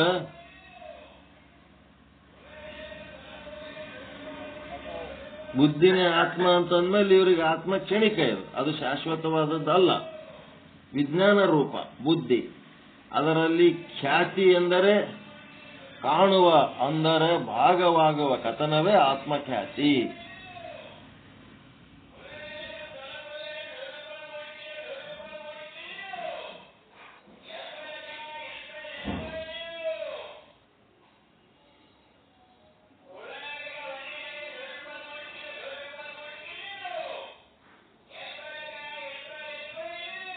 ಇವರು ಜ್ಞಾನಾಧ್ಯಾಸವನ್ನು ಒಪ್ಪುತ್ತಾರೆ, ಆದರೆ ಅರ್ಥಾಧ್ಯಾಸವನ್ನ ಒಪ್ಪುವುದಿಲ್ಲ. ಇವೆಲ್ಲ ಪಾಯಿಂಟ್ಗಳು ನೋಟ್ ಮಾಡ್ಕೋತಿರ್ಬೇಕು. ಕಲ್ಯಾಣಪ್ಪ ಅವ್ರ ಅಧ್ಯಾಸ ಹೇಳಕತ್ತಾರಲ್ಲ, ಜ್ಞಾನಾಧ್ಯಾಸ ಅರ್ಥಾಧ್ಯಾಸ. ಈ ನಾಸ್ತಿಕರು ಯಾವುದನ್ನು ಒಪ್ಪುತ್ತಾರೆ ಅಂದ್ರೆ ಜ್ಞಾನಾಧ್ಯಾಸ ಒಪ್ಪುತ್ತಾರೆ, ಅರ್ಥಾಧ್ಯಾಸವನ್ನ ಒಪ್ಪುವುದಿಲ್ಲ. ಯಾರಿವರು? ಮಾಧ್ಯಮಿಕರು. ಮತ್ತ ಸೌತ್ರಾಂತಿಕ ಮತ ಅಂದ್ರೆ ಇವ್ರದೊಂಥರ. ಈ ಮತದಲ್ಲಿ ವಿಜ್ಞಾನದ ಆಕಾರವು ಬಾಹ್ಯ ಪದಾರ್ಥದ ಹೊರತಾಗಿ ಉಂಟಾಗುವುದಿಲ್ಲ. ಹೊರಗಿನ ವಸ್ತುಗಳು ಇಲ್ಲದೆ ಇವ್ರದ್ದು ನೋಡ್ರಿ ಸೌತ್ರಾಂತಿಕ ಮತ ಅಂತಂದ್ರೆ ಒಳಗ ಬುದ್ಧಿಯ ಒಂದು ಆಕಾರ ಆಗ್ಬೇಕಾದ್ರೆ, ವೃತ್ತಿದು ಒಂದು ಆಕಾರ ಆಗ್ಬೇಕಾದ್ರೆ ಹೊರಗಿನ ವಸ್ತು ಬೇಕು. ಹೊರಗಿನ ವಸ್ತು ಇರ್ಲಿಲ್ಲ ಅಂತಂದ್ರ ಅಲ್ಲಿ ಬುದ್ಧಿ ಉಂಟಾಗಂಗಿಲ್ಲ. ಈ ರೀತಿ ಅವ್ರದ್ದು ಒಂದು ವಿಚಾರ. ಈ ಮತದಲ್ಲಿ ವಿಜ್ಞಾನದ ಆಕಾರವು ಬಾಹ್ಯ ಪದಾರ್ಥದ ಹೊರಗಾಗಿ ಉಂಟಾಗುವುದಿಲ್ಲ. ಆದ್ದರಿಂದ ವಿಜ್ಞಾನದಿಂದ ಬಾಹ್ಯ ಪದಾರ್ಥಗಳಿಗೆ ಅನುಮಾನ ಉಂಟಾಯಿತು. ಈ ರೀತಿಯಾಗಿ ಸೌತ್ರಾಂತಿಕ ಮತದಲ್ಲಿ ಅನುಮಾನ ಪ್ರಮಾಣಕ್ಕೆ ಬಾಹ್ಯ ಪದಾರ್ಥವು ವಿಷಯವಾದರೂ ಪ್ರತ್ಯಕ್ಷವಲ್ಲ ಮತ್ತು ಸ್ಥಿರವೂ ಅಲ್ಲ. ಮತ್ತೇನೆಂದರೆ ಸರ್ವ ಪದಾರ್ಥವು ಕ್ಷಣಿಕಬಹುದು, ಕ್ಷಣಕ್ಕೂ ವ್ಯತ್ಯಾಸವಾಗುವುದು. ಇದೇನಂತಂದ್ರ ಮೊನ್ನೆ ಒಬ್ರು ಯಾರೋ ಬುದ್ಧಿಸ್ಟ್ ಬಂದಿದ್ರು. ಅವ್ರೇನ್ ಹೇಳ್ತಾರ, ಶಾಶ್ವತವಾದ ವಸ್ತು ಯಾವುದು ಅಂತ ಕೇಳಿದರೆ, ಈ ಜಗತ್ತಿನೊಳಗ ಶಾಶ್ವತವಾದ ವಸ್ತು ಯಾವದಂತಂದ್ರ ನಿರಂತರ ಪರಿವರ್ತನೆಯೇ ಶಾಶ್ವತವಾದ ವಸ್ತು ಅಂತ ಹೇಳಿದ್ರು ಅವರು. ನಿರಂತರ ಪರಿವರ್ತನೆನೇ ಶಾಶ್ವತವಾದ ವಸ್ತು ಹೆಂಗಿರ್ತದ? ನಿರಂತರ ಪರಿವರ್ತನೆ ಆಗುವ ವಸ್ತುವಿಗೆ ಯಾವುದು ಆಧಾರದ ಅದು ಶಾಶ್ವತವಾಗಿರ್ತದ. ಅದನ್ನ ಹೇಳಂಗಿಲ್ಲ ಅವರು. ಪರಿವರ್ತನೆನೇ ಶಾಶ್ವತ ಅಂತ ಹೇಳ್ಬಿಟ್ರು. ಏನೋ 300-400 ಮಂದಿ ಹುಡುಗರು ಇದ್ದು ಸಭೆ ಒಳಗೆ ಹೇಳಿದ್ರು. ಅವ್ರು ಏನ್ ತಿಳ್ಕೊಂಡ್ರು, ಇವ್ರೇನ್ ಹೇಳಿದ್ರು, ಅಲ್ಲಿ ಆತ್ಮದ ಒಂದು ಪರಿಕಲ್ಪನೆನೇ ಇದ್ದಿದ್ದಿಲ್ಲ. ಹಿಂಗಾಗಿ ಇವ್ರು ನೋಡ್ರಿ ಎಲ್ಲ ಕ್ಷಣಿಕ ಅಂತ ಹೇಳ್ತಾರೆ, ಶಾಶ್ವತವಾದ ಆತ್ಮ ಆದಂತೇಳಿ ಅವ್ರು ಹೇಳಂಗೆ ಇಲ್ಲ. ಸೌತ್ರಾಂತಿಕ ಮತ ಅಂತ, ವೈಭಾಷಿಕ ಮತ. ಇವರೇನು, ಇವರ ಮತದಲ್ಲಿ ಬಾಹ್ಯ ಪದಾರ್ಥಗಳು ಕ್ಷಣಿಕವಾಗಿರುತ್ತವೆ, ಆದರೆ ಪ್ರತ್ಯಕ್ಷ ಪ್ರಮಾಣಕ್ಕೆ ವಿಷಯವಾಗುತ್ತವೆ. ಇಷ್ಟೇ ಭೇದ. ಈ 4 ಮತಗಳು ಸುಗತ ಮತಗಳು ಅಂತಾರೆ. ಚಾರ್ವಾಕ ಮತದಲ್ಲಿ ಪದಾರ್ಥಗಳು ಕ್ಷಣಿಕವಲ್ಲ, ಆದರೆ ಈ ಮತದಲ್ಲಿ ದೇಹವೇ ಆತ್ಮ. ದಿಗಂಬರ ಮತದಲ್ಲಿ ದೇಹ ಆತ್ಮವಲ್ಲ, ದೇಹಕ್ಕಿಂತಲೂ ಆತ್ಮ ಭಿನ್ನ. ದೇಹಕ್ಕೆ ಎಷ್ಟು ಪರಿಮಾಣವೋ ಆತ್ಮನಿಗೂ ಅಷ್ಟು ಪರಿಮಾಣ ಒಯ್ಯುದು. 3.5 ಮಳ ದೇಹ ಇದ್ರೆ 3.5 ಮಳ ಆತ್ಮ ಅದ. ದಿಗಂಬರ ಅಂದ್ರೆ ಜೈನರು. ಈ ಜೈನರು ಬೌದ್ಧರಿಗೆ ವ್ಯತ್ಯಾಸ ನೀವು ಸ್ಥೂಲವಾಗಿ ಹೇಳ್ತೀನಿ. ಬೌದ್ಧ ಧರ್ಮ ಅಂದ್ರೆ ಗೌತಮ ಬುದ್ಧನ ಧರ್ಮ ಏನದಲ್ಲ, ಅವರು ಆತ್ಮವನ್ನ ಒಪ್ಪಂಗಿಲ್ಲ, ಪರಮಾತ್ಮವನ್ನ ಒಪ್ಪಂಗಿಲ್ಲ. ಈ ಜಗತ್ತಿನೊಳಗ ಕ್ಷಣ ಕ್ಷಣಕ್ಕೂ ಎಲ್ಲ ವ್ಯತ್ಯಾಸ ಆಕ್ಕೋತ್ ಹೋಗ್ತದೆ ಅಂತೇಳಿ ಕ್ಷಣಿಕ ವಿಜ್ಞಾನವಾದನೆ ಬೌದ್ಧ ಮತ. ಇಲ್ಲಿ ಆತ್ಮ ಪರಮಾತ್ಮ ಎರಡೂ ಒಪ್ಪಂಗಿಲ್ಲ ಅವರು. ಆದ್ರೆ ಜೈನರು ಆತ್ಮ ಒಪ್ಪುತ್ತಾರೆ, ಪರಮಾತ್ಮ ಒಪ್ಪಂಗಿಲ್ಲ. ಅವ್ರದೊಂದು ಸಮಸ್ಯೆ ಬೇರೆ, ಅದು ದಿಗಂಬರರು ಹೇಳೋ ಮಾತು. ಈ ರೀತಿ 6 ಮತಗಳು ನಾಸ್ತಿಕ ಮತಗಳು. ಈ ರೀತಿಯಿಂದ ನಾಸ್ತಿಕರಿಗೆ ತಮ್ಮಲ್ಲಿ ಮತಭೇದಗಳು ಉಂಟು. ಇವರ ಮತದಲ್ಲಿ ಬಹಳ ವಿಲಕ್ಷಣಗಳಾದ ಮತಗಳುಂಟು. ಆದರೆ ಇವು ಎಲ್ಲ ಏನದ, ಇವು 6 ಮತಗಳೇನದವ ವೇದ ವಿರೋಧ ಮತಗಳು. ಅದಕ್ಕೆ ಇವಕ್ಕೆ ಚಂದ ಒಂದ್ ಕಡೆ ನೋಟ್ ಮಾಡ್ಕೊಂಡಿಟ್ಕೊಳ್ರಿ. ಈ ಶಬ್ದಗಳು ಎಲ್ಲರೇ ಬಂದು ಅಂತಂದ್ರೆ ಇವರು ನಾಸ್ತಿಕವಾದಿಗಳು, ವೇದ ವಿರೋಧಿಗಳು ಅಂತ ಹೇಳಕ್ಕೆ ಗುರ್ತು ಮಾಡಿ ಇಟ್ಕೋಬೇಕು. ಮಾಧ್ಯಮಿಕ, ಯೋಗಾಚಾರ, ಸೌತ್ರಾಂತಿಕ, ವೈಭಾಷಿಕ, ಚಾರ್ವಾಕ, ದಿಗಂಬರ. ನಿಮ್ಮ ಸಿದ್ಧಾಂತಕ್ಕ ನೀವೇನದ, ನಿಮ್ಮದು ವೇದ ಸಮ್ಮತವಾದ ಸನಾತನ ನಿಮ್ಮದು,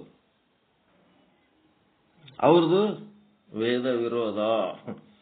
ಅವೈದಿಕ ಮತ, ವೈದಿಕ ಮತ ಅಂತಾರೆ. ವೈದಿಕ ಮತ, ಅವೈದಿಕ ಮತ.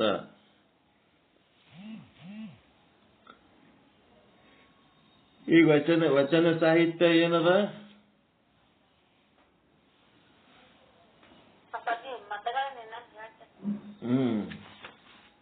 ಯಾವುದು ನಾಸ್ತಿಕ ಮತ, ಅವೈದಿಕ ಮತ ಯಾವಂತಂದ್ರೆ ಮಾಧ್ಯಮಿಕ, ಯೋಗಾಚಾರ,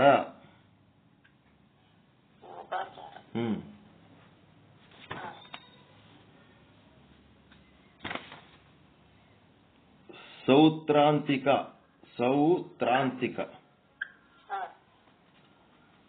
ಅದ್ ಏನ್ ಶಬ್ದ ಏನೋ ತಪ್ಪಾಗ್ಯದ, ನನಗೆ ಗೊತ್ತಿಲ್ಲ. ಸೌತ್ರಾಂತಿಕ ಅಂತಂದ್ರೆ ಏನ್? ಸೌತಾಂತ್ರಿಕ ಅದೋ ಸೌತ್ರಾಂತಿಕ ಅದೋ? ಎಲ್ಲ ಕಡೆ ಸೌತ್ರಾಂತಿಕ ಅಂತ ಪ್ರಿಂಟ್ ಆಗ್ಯದ. ಪ್ರಿಂಟ್ ಮಿಸ್ಟೇಕ್ ಬಹಳ ಅದ ಈ ಬುಕ್ನಾಗ. ಇರ್ಲಿ, ಏನಾಕಿರ್ಲಕ್ಕ. ವೈಭಾಷಿಕ,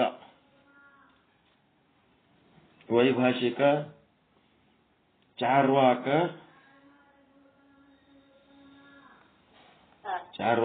ಇವ್ರ 5 ಮಂದಿ ಏನ್ ಮಾಡ್ತಾರ, ಆತ್ಮ ಪರಮಾತ್ಮ ಏನು ಒಪ್ಪಂಗಿಲ್ಲ, ಎರಡೂ ಒಪ್ಪಲ್ಲ ಇವರು. ಆದ್ರೆ ದಿಗಂಬರ ಅಂತ ಏನದಾರ ಇವರು ಜೈನರು, ಇವರು ಆತ್ಮವನ್ನು ಒಪ್ಪುತ್ತಾರೆ, ಪರಮಾತ್ಮನನ್ನು ಒಪ್ಪಂಗಿಲ್ಲ. ಪರಮಾತ್ಮನನ್ನೇ ಒಪ್ಪಂಗಿಲ್ಲ ಅಂತಂದ್ಮೇಲೆ ಇವರೆಲ್ಲರೂ ನಾಸ್ತಿಕರಂತೆ.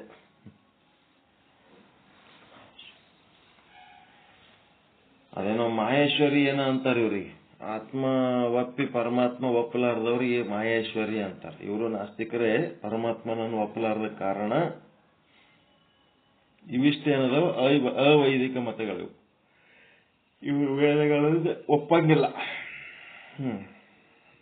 ಒಪ್ಲಿಕ್ಕರು ಬಿಡಲಕ್ಕೆ ಬಿಡ್ಸ್. ಅದು ಒಪ್ಪಿದ್ರೆ ಅದ್ರದ್ದು ಏನ್ ಲಾಭ ಸಿಗ್ತದೋ ಅದರಿಂದ ವಂಚಿತರಾಗ್ತಾರಷ್ಟೇ.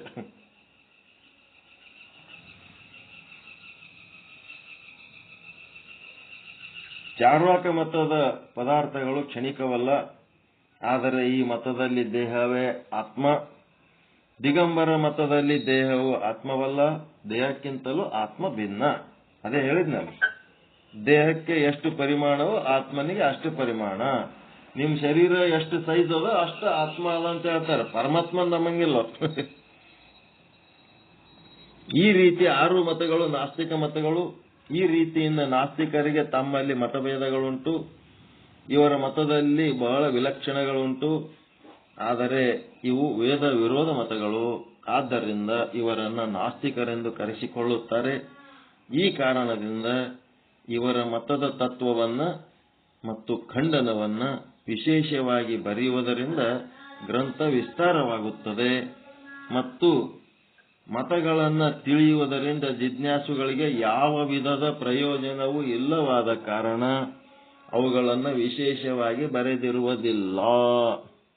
ನೋಡ್ರಿ, ಅಲ್ಲಿ ಆತ್ಮದ ವಿಚಾರನೆ ಇಲ್ಲ ಅಂತಂದ್ಮೇಲೆ ಅದನ್ನು ವಿಶೇಷವಾಗಿ ತಿಳ್ಕೋಬೇಕನ್ನೋದ್ರ ಏನ್ ಅರ್ಥ, ಏನ್ ಅವಶ್ಯಕತೆ ಅದ, ಅದಕ್ಕೆ ನಾವು ಅದನ್ನ ವಿಶೇಷವಾಗಿ ಎಕ್ಸ್ಪ್ಲೇನ್ ಮಾಡ್ಲಕ್ ಹೋಗಂಗಿಲ್ಲ. ಅವ್ರ ಚರ್ಚೆಗಳು, ಅವರ ವಾದಗಳು, ಖಂಡನ ಮಂಡನ ಬೇಕಾಗಿಲ್ಲ ನಮಗೆ. ಏನದಂತ ಸಂಕ್ಷಿಪ್ತ ಹೇಳಿ ನಮ್ಮ ಉದ್ದೇಶ ಏನದ, ಆತ್ಮವನ್ನು ತಿಳಿಸುವ ಉದ್ದೇಶಕ್ಕಾಗಿ ಇದನ್ನ ವೇದ ಅವೈದಿಕ ವಿಷಯಗಳನ್ನ ತಿಳಿಸಿ ವೇದದ ಮಹತ್ವ ಹೇಳೋರದಿವಿ ಅಂತ. ಮೇಲೆ ಹೇಳಿದ 6 ಲೋಕಾಯತವಾದಿಗಳು ತಮ್ಮ ಮತವನ್ನ ಶ್ರುತಿ ಸಮ್ಮತವೆಂದು ಮಾಡುವುದಕ್ಕಾಗಿ ಆ ಆತ್ಮನ ಅನ್ನಮಯ ರಸನೆಂದು ಅನ್ನಮಯ ಕೋಶವನ್ನ ಆತ್ಮ ಅಂತೇಳಿ ಪ್ರತಿಪಾದಿಸ್ತಾರ. ಯಾವ ವೇದಾಂತದೊಳಗೆ ಆತ್ಮ ಅನ್ನೋ ಶಬ್ದವನ್ನ ಬಳಸ್ಯಾರ ಆ ಆತ್ಮಕ್ಕ ಇವ್ರು ತಗೊಂಡೋಗಿ ಏನಿಟ್ಟಾರ ಅದರ ಸಮೀಪ ಅಂದ್ರ ಅನ್ನಮಯ ಕೋಶ ಇಟ್ಟು ಅನ್ನಮಯ ಕೋಶನೇ ಆತ್ಮ ಅಂತೇಳಿ ವಾದಿಸ್ತಾರೆ ಇವರು. ಇದಕ್ಕೆ ಶ್ರುತಿ ಪ್ರಮಾಣ ಕೊಡ್ತಾರ. ಏನಂತ?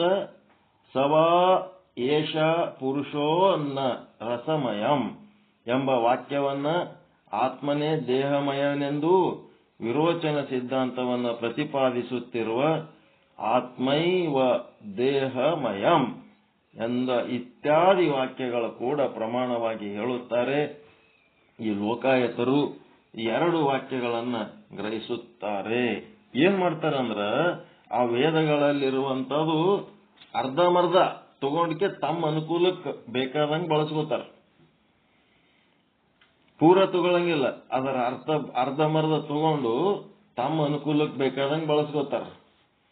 ಅದು ಹೆಂಗಿರ್ತದ, ಇವ್ರು ಮಾಡಿದ್ದು ವೇದ ವಾಕ್ಯಗಳು ಹೆಂಗ್ ತಗೊಂಡಾರ ಇವರು? ಅವೈದಿಕ ಮತದವರು ವೇದ ವಾಕ್ಯಗಳನ್ನ ತಗೊಂಡು ಅದಕ್ಕ ಆತ್ಮಕ್ಕ ಸಮಾನ ಅನ್ನಂಗ ಮಾಡ್ಲಕ್ಕ ಪ್ರಯತ್ನ ಮಾಡ್ಯಾರ.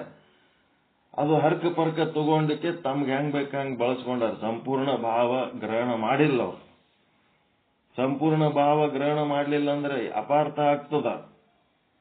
ಒಂದ್ ಕಡೆ ಏನಿತ್ತು ಮೈಕ್ನಾಗ ವಚನಗಳ ಹಾಡ್ಲಕತ್ತಿತ್ತ. ಮೈಕ್ ವಚನ ಹಾಡಾಗ ಗಾಳಿ ಜೋರ್ ಬಿಟ್ಟಿತ್ತ. ಅದು ವೈರ ಲೂಸ್ ಕನೆಕ್ಷನ್ ಇತ್ತಂತ. ಅದು ವಚನ ಏನಿತ್ತು? ಹೊಲಸು ತಿಂಬುವವನೇ ಒಲೆಯ ಕೊಲ್ಲುವವನೇ ಮಾದಿಗ ಕೂಡಲ ಸಂಗಮ ದೇವ, ಹಿಂಗೇನೋ ವಚನ ಇತ್ತಂತ. ಅದೇನಾಯ್ತು? ಹೊಲಸು ತಿಂಬುವವನೇ ಅನ್ನಗ ಕರೆಂಟ್ ಬಂತಂತ. ಮತ್ತೆ ಒಲೆಯ ಅನ್ನೋ ಟೈಮ್ನೊಳಗೆ ಕರೆಂಟ್ ಹೋಯ್ತಂತ. ಮತ್ತೆ ಕೊಲ್ಲುವವನೇ ಅಂದಾಗ ಕರೆಂಟ್ ಬತ್ತಂತ. ಮಾದಿಗ ಅನ್ನೋ ಟೈಮ್ನೊಳಗೆ ಕರೆಂಟ್ ಹೋಯ್ತಂತ. ಏನಾಯ್ತು ಈಗ? ಹೊಲಸು ತಿಂಬುವವನೇ ಕೊಲ್ಲುವವನೇ ಲಾಸ್ಟಿಗೆ ಕೂಡಲ ಸಂಗಮ ದೇವ ಆಗ್ಬಿಡ್ತಂತ. ಹಿಂಗ ನಾಸ್ತಿಕ ಮತವಾದಿಗಳದ್ದು ಹೆಂಗಿರ್ತದಂದ್ರೆ ಹರ್ಕ ಪರ್ಕ ತಗೊಂಡು ಅದನ್ನ ವೇದ ವಾಕ್ಯಗಳಿಗತ್ಲೆ ಅವರು ಹೇಳ್ತಿರ್ತಾರ. ಹಿಂಗಾಗಿ ಅನರ್ಥ ಮಾಡ್ಯಾರ. ಅದು ನಾವು ಹೇಳಂತ ಅವಶ್ಯಕತೆ ಬೇಕಾಗಿಲ್ಲ ಅಂತೇಳಿ ವಿರೋಚನನ ಮತಾವಲಂಬಿಗಳಾದ ಕೆಲವರು, ಅಂದರೆ ಪಾಮರರು, ಸ್ಥೂಲ ಶರೀರ ರೂಪ ಅನ್ನಮಯ ಕೋಶವನ್ನೇ ಆತ್ಮವನ್ನಾಗಿ ಹೇಳುತ್ತಾರೆ. ಇದಕ್ಕಾಗಿ ಅವರು ಒಂದು ಯುಕ್ತಿಯನ್ನು ಹೇಳುತ್ತಾರೆ. ಏನು ಆ ಯುಕ್ತಿ ಯಾವುದಪ್ಪ ಅಂತಂದ್ರೆ, ಯಾವುದರಲ್ಲಿ ಅಹಂ ಬುದ್ಧಿ ಉಂಟಾಗುವುದು ಅದೇ ಆತ್ಮ. ಅಹಂ ಬುದ್ಧಿ, ನಾವು ಬ್ರಾಹ್ಮಣ, ನಾ ಹೆಣ್ಣು ಮಗಳದೀನಿ, ನಾ ಗಂಡಸ ಮಗ ಅದೀನಿ ಅನ್ಬೇಕಾದ್ರ ಯಾವುದನ್ನ ಕುರಿತು ಹೇಳ್ತೀರಿ ನೀವು?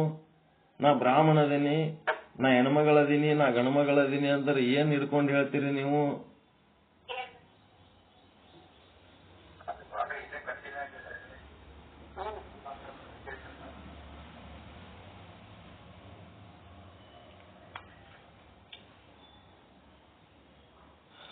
ನಾ ಬ್ರಾಹ್ಮಣ, ನಾ ಕ್ಷತ್ರಿಯ, ನಾ ವೈಶ್ಯ, ಶೂದ್ರ ಅಂತ ಹೇಳಕ್ಕೆ ನಾನು ಅನ್ನಲ್ಲಿ ಏನ್ ಹಿಡ್ಕೊಂಡು ಹೇಳ್ತೀರಿ? ಮತ್ತೆ ನಾನು ಗಂಡ್ಮಗ ಅದೀನಿ, ನಾ ಹೆಣ್ಮಗಳದೀನಿ ಅಂತ ಹೇಳಕ್ ಸಮಯದಲ್ಲಿ ನೀವು ಯಾವದನ್ನ ಹಿಡ್ಕೊಂಡು ಹೇಳ್ತೀರಿ? ನೀವು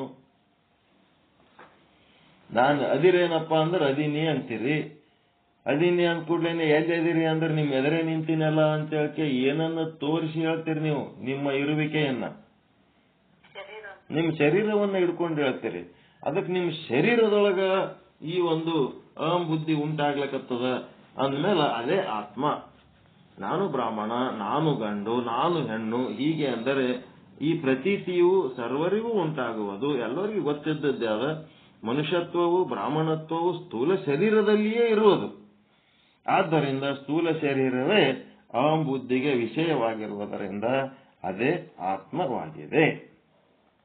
ಇಷ್ಟೇ ಅಲ್ಲ, ಯಾವುದರಲ್ಲಿ ಬಹಳ ಮುಖ್ಯ ಪ್ರೀತಿ ಉಂಟಾಗುವುದೋ ಅದೇ ಆತ್ಮ. ಎದರಾಗ ನಿಮ್ಗೆ ಅತಿ ಮುಖ್ಯ ಪ್ರೀತಿ ಅದ? ಹೆಂಡತಿ, ಮಕ್ಕಳು, ಧನ, ಪಶು ಮುಂತಾದವುಗಳಿಗಿಂತ ನಿಮ್ಮದು ಪ್ರೀತಿ ಅದರ ಮೇಲೆ ಬಹಳ ಅದ. ನಿಮ್ ಶರೀರದ ಮೇಲೆ, ನಿಮ್ ಶರೀರದ ಮೇಲೆ ಮೊದಲ ಪ್ರೀತಿ, ಆಮೇಲೆ ಸೆಕೆಂಡ್ ಪ್ರೀತಿ. ಉಳಿದದ್ದೆಲ್ಲ ಹೆಂಡತಿ ಮೇಲೆ, ಗಂಡನ ಮೇಲೆ, ಮಕ್ಕಳ ಮೇಲೆ, ರೊಕ್ಕ ರೂಪಾಯಿ ಆಸ್ತಿ ಮೇಲೆ ಸೆಕೆಂಡ್ರಿ ಪ್ರೀತಿ. ಫಸ್ಟ್ ನಿಮ್ ಏನ್ ಪ್ರೀತಿ ಇದ್ರೂ ನಿಮ್ ಶರೀರ ಮೇಲೆ, ಅದಕ್ಕೆ ಮುಖ್ಯ ಪ್ರೀತಿ ನಿಮ್ ಶರೀರದ ಮೇಲೆ ಅದ. ಇನ್ನು ಉಳಿದ ಪ್ರೀತಿ ಸೆಕೆಂಡರಿ ಅದ.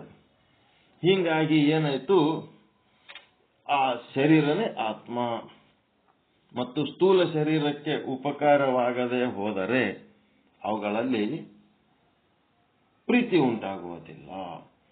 ಯಾವುದರ ನಿಮಿತ್ತವಾಗಿ ಅನ್ಯ ಪದಾರ್ಥಗಳಲ್ಲಿ ಪ್ರೀತಿ ಉಂಟಾಗುವುದೋ ಆ ಸ್ಥೂಲ ಶರೀರದಲ್ಲಿ ಮುಖ್ಯ ಪ್ರೀತಿ ಉಂಟಾಗುತ್ತದೆ.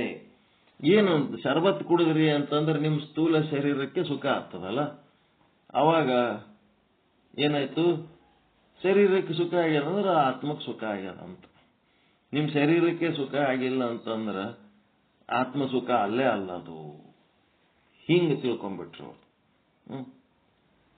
ಒಂದೇನೋ ಶರೀರಕ್ಕೆ ಮುಖ್ಯ ಸುಖ ಅದಕ್ಕೆ ಶರೀರಕ್ಕಾದಾಗೆ ಆತ್ಮಕ್ಕೆ ಸುಖ ಆಯ್ತಪ್ಪ ಅಂತೀವಿ ಅಂಥೇಳಿ, ಮತ್ತು ಭಕ್ಷ್ಯ, ಭೋಜ್ಯ, ಚೋಷ್ಯ, ಲೋಹ್ಯ ಮುಂತಾದವುಗಳನ್ನ ಈ ಶೃಂಗಾರ ಮತ್ತು ಪೋಷಣ ಏನೇನ್ ಮಾಡ್ತೀವಿ, ಪರಮ ಪುರುಷಾರ್ಥ ಎಲ್ಲ, ಸ್ವರ್ಗ ಸುಖ, ನರಕ ದುಃಖ, ಎಲ್ಲದಕ್ಕೂ ಏನಪ್ಪಾ ಅಂತಂದ್ರೆ ಈ ಶರೀರನ ಮುಖ್ಯ.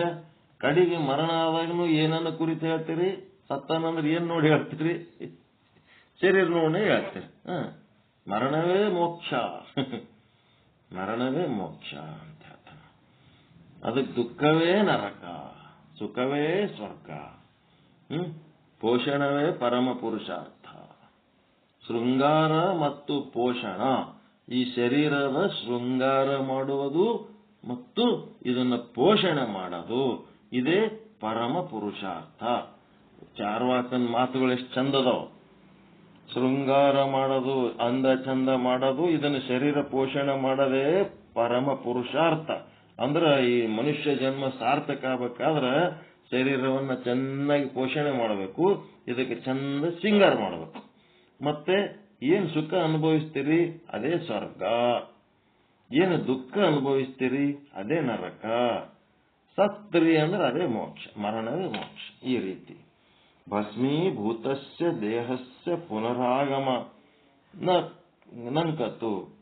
ಮತ್ತು ಇಂಥದ್ದೇ ಅಸುರ ಸ್ವಾಮಿಯಾದ ವಿರೋಚನ ಸಿದ್ಧಾಂತ.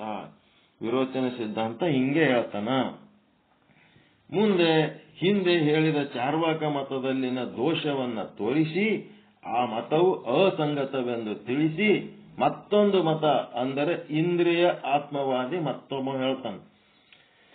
ಈಗ ಇಂದ್ರಿಯ ಆತ್ಮವಾದ ಚಾಲು ಆಯ್ತಂದ್ರೆ ಏನ್ ತಿಳ್ಕೋಬೇಕು? ಆಟೋಮೆಟಿಕ್ ನೀವು ಅನ್ನಮಯ ಕೋಶವೇ ಆತ್ಮವಲ್ಲ, ಹೌದಲ್ರಿ? ಆಟೋಮೆಟಿಕ್ ತಿಳ್ಕೋಬೇಕು. ಇಂದ್ರಿಯ ಆತ್ಮವಾದ ಯಾವಾಗ ಚಾಲು ಆಯ್ತಂದ್ರೆ ಅನ್ನಮಯ ಕೋಶನೇ ಆತ್ಮವಲ್ಲ, ಇಂದ್ರಿಯಗಳೇ ಆತ್ಮ ಅಂತ ಹೇಳ್ತಾರ ಅವ್ರು. ಇಂದ್ರಿಯಗಳೇ ಆತ್ಮ ಅಂತಂದ್ರೆ ಹೆಂಗಪ್ಪ ಅಂತಂದ್ರೆ, ಕೆಲವು ಲೋಕಾಯುಕ್ತ ಮತದವರು ಹೀಗೆ ಹೇಳುತ್ತಾರೆ, ಸ್ಥೂಲ ಶರೀರವೇ ಆತ್ಮನಲ್ಲ, ಸ್ಥೂಲ ಶರೀರದಲ್ಲಿ ಯಾವುದರಿಂದ ಜೀವನ ವ್ಯವಹಾರವಾಗುವುದೋ ಮತ್ತು ಯಾವುದೂ ಇಲ್ಲದಿರಲಾಗಿ ಮರಣ ವ್ಯವಹಾರವಿರುವುದೋ ಅದುವೇ ಆತ್ಮ. ಆದ್ದರಿಂದ ಸ್ಥೂಲ ಶರೀರ ಮೃತವಾಗಿ ಇಲ್ಲಿಯೇ ಪ್ರತ್ಯಕ್ಷವಾಗಿ ಕಾಣುವುದರಿಂದ ಆತ್ಮನು ಸ್ಥೂಲ ದೇಹಕ್ಕಿಂತ ಭಿನ್ನ ಇರುತ್ತಾನೆ. ಹಾಗಾದರೆ ಆ ದೇಹರಿಕ್ತನಾದ ಆತ್ಮನು ಯಾರು ಎಂಬ ಪ್ರಶ್ನೆಗೆ ದೇಹಕ್ಕಿಂತ ಭಿನ್ನವಾದ ಆತ್ಮ ಅಂತಂದ್ರೆ ಜೀವನ ಮರಣಗಳು ಇಂದ್ರಿಯಗಳ ಅಧೀನವಾಗಿವೆ. ಎಷ್ಟು ಕಾಲ ಶರೀರದಲ್ಲಿ ಇಂದ್ರಿಯಗಳು ಇರುವವೋ ಅಷ್ಟು ಕಾಲ ಜೀವನು ಬದುಕಿರುತ್ತಾನೆ. ಯಾವ ಇಂದ್ರಿಯವೂ ಇಲ್ಲದಾಗ ಮರಣವೆನಿಸುವುದು. ಇವ ಇಂದ್ರಿಯಗಳ ಕಳ್ಕೊಂಡ್ರೆ ಮರಣನೇ ಆತದಂತೇಳಿ ಅನ್ಕೊಂಡ ನೀವ ಇಂದ್ರಿಯಗಳು ಆದ್ರೆ. ಅದಕ್ಕೆ ವಾಸವದತ್ತ ಉಪಗುಪ್ತನ ಕತ್ತಿ ಹೇಳಿ ಎಲ್ಲ ಇಂದ್ರಿಯ ಕಿವಿ ಮೂಗ ಕೈಯ ಕಾಲ ಎತ್ಲ ಕತ್ತರಿಸಿ ಹೋಗದ್ರ ನಾಕಿ ಬದುಕಿದ್ದಳಲ್ಲ. ಇದನ್ನ ದಾಟಿ ಹೋಗೋದಕ್ಕ ಆ ಸಿದ್ಧಾಂತ ಹೇಳ್ಬೇಕಾಯ್ತು. ಇಲ್ಲಿ ಇಂದ್ರಿಯನೇ ಆತ್ಮ ಅಂತೇನೆ ಹೇಳನಲ್ಲ, ಇದು ಇವನು ಹೇಳೋದೀಗ ಇಂದ್ರಿಯನೇ ಆತ್ಮ. ಈಗ ಸದ್ಯ ಹೇಳಕತ್ತಾನ ಈ ಸ್ಥೂಲ ಶರೀರ ಅಥವಾ ಅನ್ನಮಯ ಕೋಶನೇ ಆತ್ಮ ಅಲ್ಲ, ಇಂದ್ರಿಯನೇ ಆತ್ಮ. ಇಂದ್ರಿಯ ಇರ್ಲಿಲ್ಲ ಅಂದ್ರೆ ಮರಣನೇ ಆತದಂತ ಇವ ಹೇಳ್ಬಿಟ್ಟ. ಯಾರು? ಇಂದ್ರಿಯ ಆತ್ಮವಾದಿ. ಹೀಗಾಗಿ ಇಂದ್ರಿಯ ಇಲ್ಲದಾಗ ಮರಣವೆನಿಸುತ್ತದೆ. ಹೀಗಾಗಿ ಇಂದ್ರಿಯನೇ ಆತ್ಮ. ದೇಹಾತಿರಿಕ್ತನಾದ ಆತ್ಮನನ್ನ ನಾನು ನುಡಿಯುತ್ತೇನೆ, ನಾನು ನೋಡುತ್ತೇನೆ, ನಾನು ಕೇಳುತ್ತೇನೆ. ಈ ರೀತಿಯಾಗಿ ಪ್ರಯೋಗದಿಂದ ಪ್ರತ್ಯಕ್ಷವಾದ ಮತ್ತು ಸಮ್ಮತವಾದ ಅಹಂ ಬುದ್ಧಿಯು ಇಂದ್ರಿಯಗಳಲ್ಲಿ ಉಂಟಾಗುತ್ತದೆ. ಈ ಇಂದ್ರಿಯಗಳಲ್ಲಿ ನಾನು ನಾನು ಅಂತ ಆತು, ನಾನು ನೋಡಿನಿ, ನಾನು ಕೇಳ್ತೀನಿ. ಮೊದಲು ಎಲ್ಲಿ ಉಂಟಾಗಿತ್ತು ನಾನು ಅನ್ನೋದು? ನಾನು ಬ್ರಾಹ್ಮಣ, ನಾನು ಪಂಡಿತ, ನಾನು ಪಾಮರ, ನಾನು ಹೆಣ್ಣು, ನಾನು ಗಂಡು ಅನ್ನೋದು ಅನ್ನಮಯ ಕೋಶದಾಗ. ಇಲ್ಲಿ ಇಂದ್ರಿಯಗಳೇ ಆತ್ಮನಲ್ಲಿ ನಾನು ನೋಡುತ್ತೇನೆ, ನಾನು ಕೇಳುತ್ತೇನೆ, ನಾನು ಹೋಗುತ್ತೇನೆ, ನಾನು ಬರುತ್ತೇನೆ. ಇಲ್ಲಿ ಇಂದ್ರಿಯಗಳ ಇಲ್ಲ ಅಂತಂದ್ರೆ ಬರೀ ಸ್ಥೂಲ ಶರೀರ ಇದ್ರೆ ಎದಕ್ಕೆ ಬಂತು? ಇಂದ್ರಿಯ ಇಲ್ಲ ಅಂದ್ರೆ ಅವನು ಸತ್ತಂಗೆ ಅಂತ ತಿಳ್ಕೊಂಡು ಅವನೇನ್ ಮಾಡ್ದ, ಇಲ್ಲಿ ನಾನು ನಾನು ಅನ್ನೋದು ಇಂದ್ರಿಯಗಳಲ್ಲಿ ಆಗ್ತದ ಅಂತ ಹೇಳಿ ನಾನು ನುಡಿಯುತ್ತೇನೆ, ನಾನು ನೋಡುತ್ತೇನೆ ಅಂತೇಳಿ ಇಂದ್ರಿಯಗಳನ್ನು ಹಿಡ್ಕೊಂಡು ಹೇಳ್ತದೆ ಇಲ್ಲಿ ಅಹಂಕಾರ. ಹಿಂಗಾಗಿ ಈ ರೀತಿಯಾದ ಪ್ರಯೋಗದಿಂದ ಪ್ರತ್ಯಕ್ಷವಾದ ಸಮ್ಮತವಾದ ಅಹಂ ಬುದ್ಧಿ ಇಂದ್ರಿಯಗಳಲ್ಲಿ ಉಂಟಾಗಿದೆ. ಹೌದಾ ಇಲ್ಲ? ಎಲ್ಲರ ಕಣ್ಣಿಗೆ ಕಾಣಂತ ಮಾತೆ ಅದ ಇದು. ಆದ್ದರಿಂದ ಪ್ರತ್ಯಕ್ಷ ಪ್ರಮಾಣದಿಂದ ತಿಳಿದು ಬರುತ್ತದೆ. ಇಂದ್ರಿಯಗಳು ಅಚೇತನಗಳು, ಅವುಗಳಿಗೆ ಆತ್ಮತತ್ವ ಇಲ್ಲ ಎಂಬ ಶಂಕೆಗೆ ಶ್ರುತಿಯಲ್ಲಿ ಇಂದ್ರಿಯ ಸಂವಾದವಿದೆ. ಈ ಕಾರಣದಿಂದ ಇಂದ್ರಿಯಗಳು ಚೇತನಗಳೇ ಆಗಿವೆ ಎಂದು ಮುಂದೆ ತಿಳಿಸುತ್ತಾರೆ. ಇಂದ್ರಿಯಗಳು ಆತ್ಮ ಅಲ್ಲ, ಅವು ಜಡ ಅಂತ ಹೇಳಿದ್ರೆ ಇಲ್ಲ ಇಲ್ಲ ಇಂದ್ರಿಯಗಳೇ ಆತ್ಮ ಅಂತೇಳಿ ವಾದ ಮಾಡ್ತಾರ. ವಾಗಾದಿ ಇಂದ್ರಿಯಗಳು ಪರಸ್ಪರ ಕಲಹ ಮಾಡಿದವು. ಎಲ್ಲಾ ಇಂದ್ರಿಯಗಳು ಗುದ್ದಾಡಿದ್ವು ಅಂತ. ಎಲ್ಲಾ ಇಂದ್ರಿಯಗಳು ಗುದ್ದಾಡಿದ್ವು ಅಂತ ಒಂದು ದೃಷ್ಟಾಂತ ಕೊಟ್ಟು ಇಂದ್ರಿಯನೇ ಆತ್ಮ ಅಂತ ಹೆಂಗ್ ಹೇಳ್ತೀವಿ ಅಂತ ಅನ್ನೋದಕ್ಕೆ ಹೇಳಕತ್ತಾರ ಇಲ್ಲಿ. ವಾಗಾದಿ ಇಂದ್ರಿಯಗಳು ಪರಸ್ಪರ ಕಲಹ ಮಾಡಿದವು. ಈ ಕಥೆಯನ್ನು ನಾವು ಬೃಹದಾರಣ್ಯಕ ಉಪನಿಷತ್ತಿನ 6ನೆಯ ಅಧ್ಯಾಯ 1ನೇ ಬ್ರಾಹ್ಮಣದಲ್ಲಿ ಬರುತ್ತದೆ. ದೃಷ್ಟಾಂತ ಕೊಟ್ಟಾರ. ಇದಕ್ಕೆ ಎಲ್ಲಿ ಉಲ್ಲೇಖ ಕೊಟ್ಟಾರ? ಬೃಹದಾರಣ್ಯಕ ಉಪನಿಷತ್ತಿನೊಳಗ 6ನೇ ಅಧ್ಯಾಯದ 1ನೇ ಬ್ರಾಹ್ಮಣದಲ್ಲಿ ಪೂರ್ತಿಯಾಗಿ ಇಂದ್ರಿಯಾದಿ ಕಲಹ ಅಂದರೆ ಯಾರು ಶ್ರೇಷ್ಠ ಎಂಬ ಚರ್ಚೆ ಬರುತ್ತದೆ. ಆಗ ಈ ಚರ್ಚೆ ಎಲ್ಲಿ ಬಗೆಹರಿಯಬೇಕು? ಬ್ರಹ್ಮನ ಬಳಿಗೆ ಹೋಯ್ತು. ಎಲ್ಲ ಇಂದ್ರಿಯಗಳು ನಾ ಶ್ರೇಷ್ಠ ಅಂತೇಳಿ ಗುದ್ದಾಡ್ಲಕತ್ತು. ಬ್ರಹ್ಮನ ಬಳಿಗೆ ಹೋದ್ರು. ಇದು ಬಗೆಹರಿಯಬೇಕು ಎಂದು ಬ್ರಹ್ಮನ ಬಳಿ ಹೋಗಿ ನಮ್ಮಲ್ಲಿ ಯಾರು ಶ್ರೇಷ್ಠ ಅಂತೇಳಿ ಎಲ್ಲ ಇಂದ್ರಿಯಗಳು ಕೇಳಿದ್ರು. ಆವಾಗ ಬ್ರಹ್ಮ ಮಹಾ ಬುದ್ಧಿವಂತ ನೇರವಾಗಿ ಹೇಳಲಿಲ್ಲ. ಯಾರು ನಿಮ್ಮಲ್ಲಿ ಉತ್ಕ್ರಮಿಸಿದರೆ ಈ ಶರೀರವು ಇದು ಬದುಕಿರುವಾಗಲೇ ಅಶುಚಿ, ಅಸಂಗಾತ, ಪಾಪರಹಿತವೆಂದು ಜನರು ಎಣಿಸುತ್ತಾರೋ ಅವರೇ ಶ್ರೇಷ್ಠರು ಎಂದು ಹೇಳಿದ.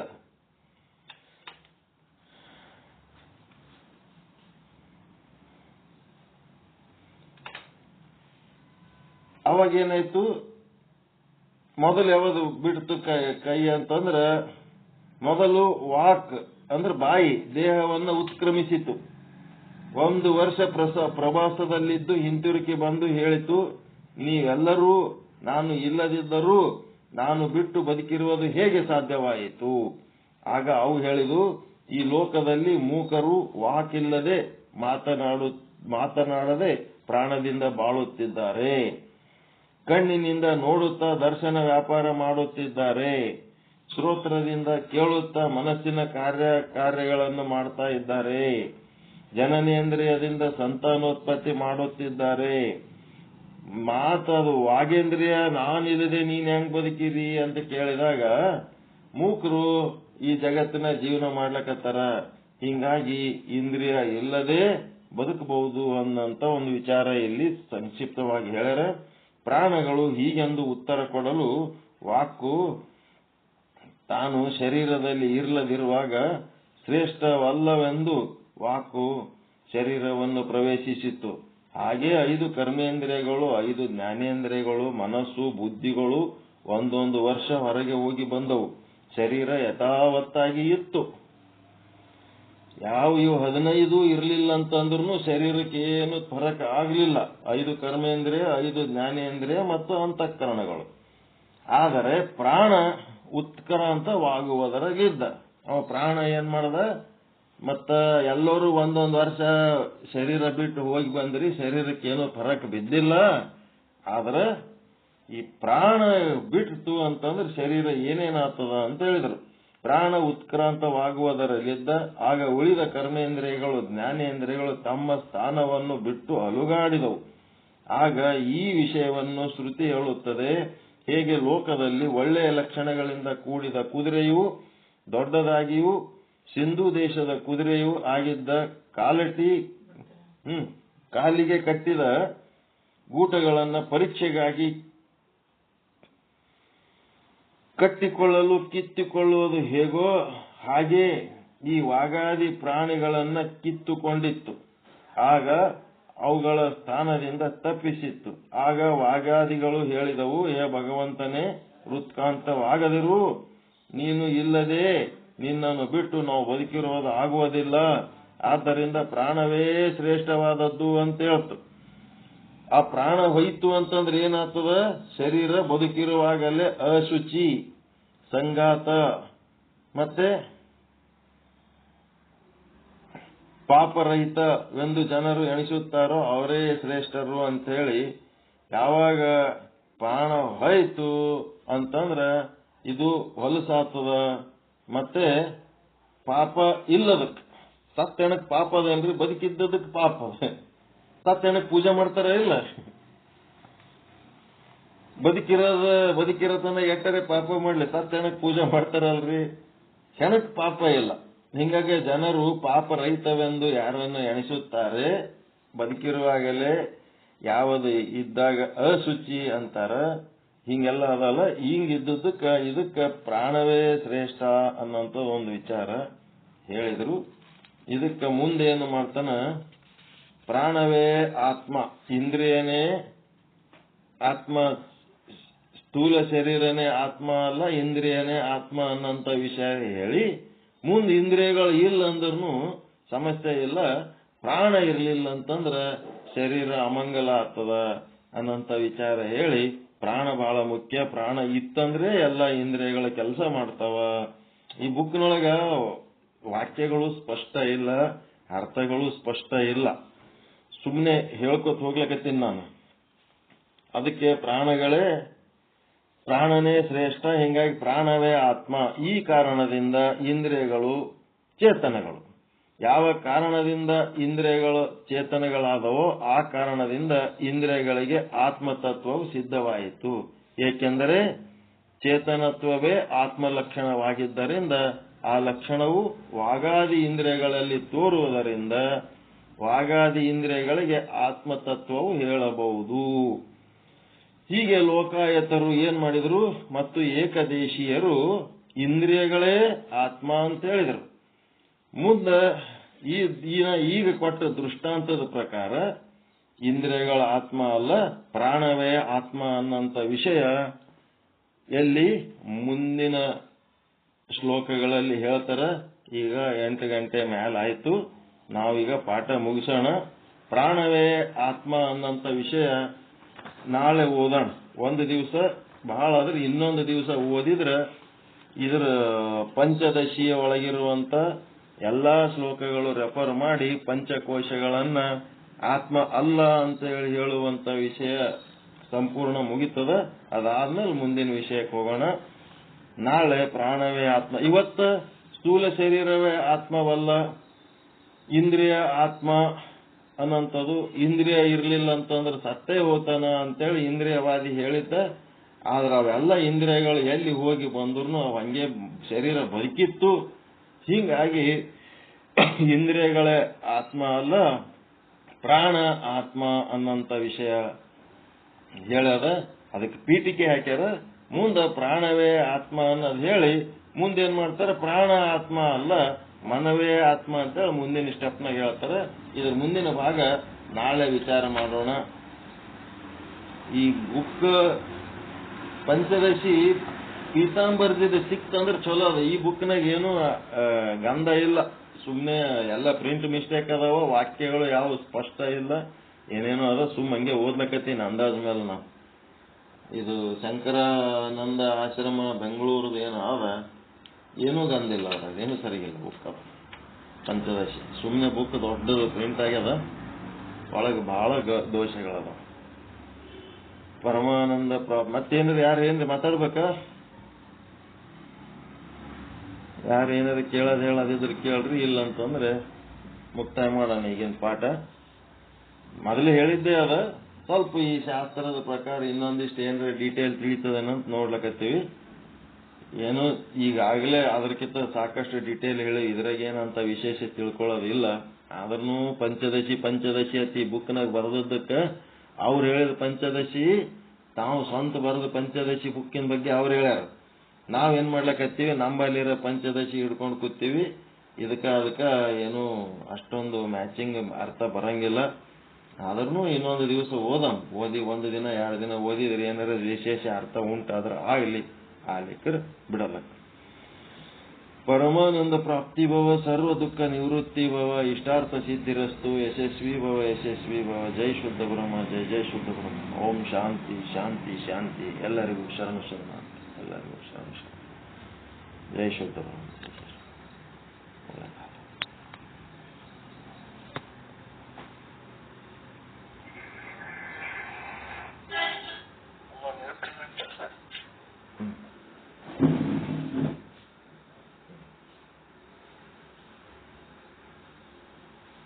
ಇದುವರೆಗೆ ಶುದ್ಧ ಬ್ರಹ್ಮೇಶ್ವರ ಸದ್ಗುರು ಶ್ರೀ ಶರಣಬಸವ ಸ್ವಾಮಿಗಳು ಪಂಚವಿಧ ಶೀಲಗಳನ್ನ ಕಲ್ಯಾಣ ಪ್ರಭುಗಳು ತಿಳಿಸ್ಕೊಟ್ರು. ಅದರೊಳಗ ಹಸ್ತಗತ ಪಂಚವಿಧ ಶೀಲಗಳನ್ನ ಇವತ್ತು ತಿಳಿಸ್ಕೊಟ್ರು.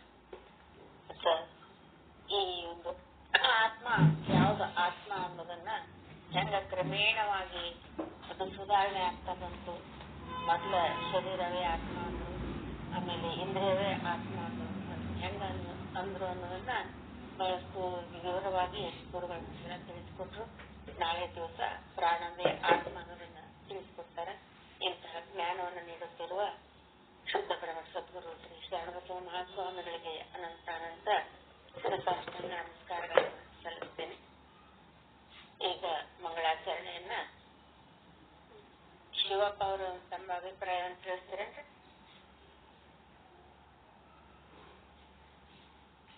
ಮತ್ತೆ ಶರಣಾರ್ಥಿ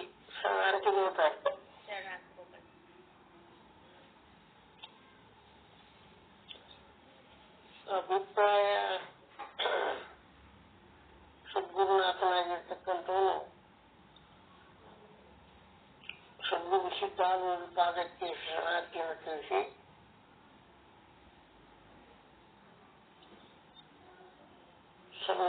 ಶುದ್ಧ ಬ್ರಹ್ಮದ ಪಾದಕ್ಕೆ ಶರಣಾರ್ಥಿ. ಈ ಅನ್ನಮಯ ಕೋಶದ ಬಗ್ಗೆ 6 ಜನ ಅನ್ನಮಯನ ಕೋಶ ಆತ್ಮ ಅಂತ ಹೇಳಿರೋ ಅನ್ನುವಂಥ ವಿಚಾರ ಮುಖ್ಯವಲ್ಲ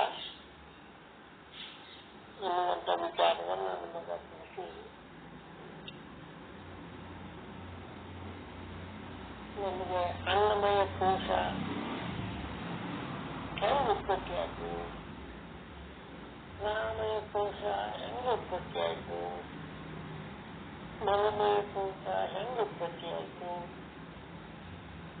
ವಿಜ್ಞಾನಮಯ ಕೋಶ ಹೆಂಗೆ ಉತ್ಪತ್ತಿ ಆಯಿತು, ಆನಂದಮಯ ಕೋಶ ಹೆಂಗೆ ಉತ್ಪತ್ತಿ ಆಯಿತು, ಇದು ನಾನು ಹೆಂಗೆ ಅಲ್ಲ ಅನ್ನುವಂಥ ವಿಚಾರವನ್ನು ಮುಂದೆ ನಮಗೆ ತಿಳಿಸ್ತಾ ಇದ್ದಾರೆ.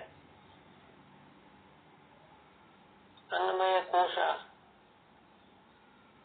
ಅದರ ಉತ್ಪತ್ತಿ ಅದು ಒಂದಿಷ್ಟು ಜ್ಞಾನ ನಮಗೆ ಆಗ್ಬೇಕಾಗ್ತೈತಿ. ಅದು ಅನ್ನಮಯ ಕೋಶ ನಾನಲ್ಲ ಅನ್ನೋದ್ರ ಬಗ್ಗೆ ನಮ್ಮ ಗುರುಗಳು ಸವಿಸ್ತಾರವಾಗಿ ತಿಳಿಸಿದರು.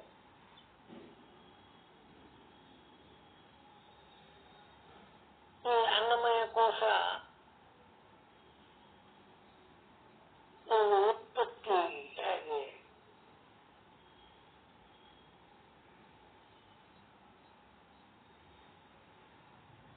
ಉತ್ಪತ್ತಿ ಆಗಲು ಕಾರಣವೇನು,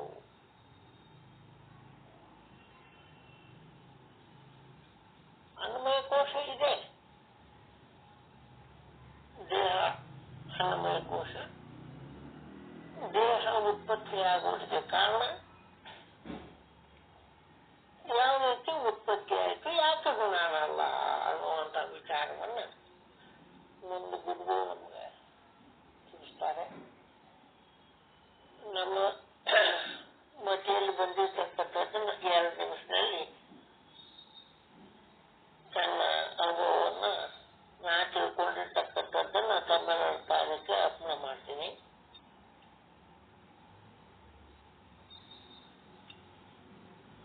ಜೀವಿಯು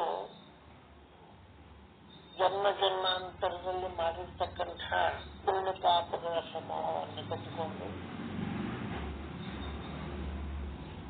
ಪುನರ್ಪಿ ಜನನ ಪುನರ್ಪಿ ಮರಣ ಅಂತಕ್ಕಂಥ ದೇಹಕ್ಕೆ ಅಳವಡಿಸಿಕೊಂಡು ಇದು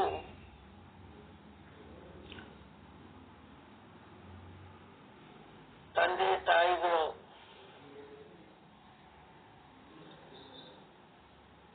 ಊಟ ಮಾಡಿರ್ತಕ್ಕಂಥ ಅನ್ನ ರಸದಿಂದ ಸಪ್ತ ಧಾತುಗಳಾಗಿ ರೇತೋ ರಕ್ತದಿಂದ ಕರ್ಮಾನುಸಾರವಾಗಿ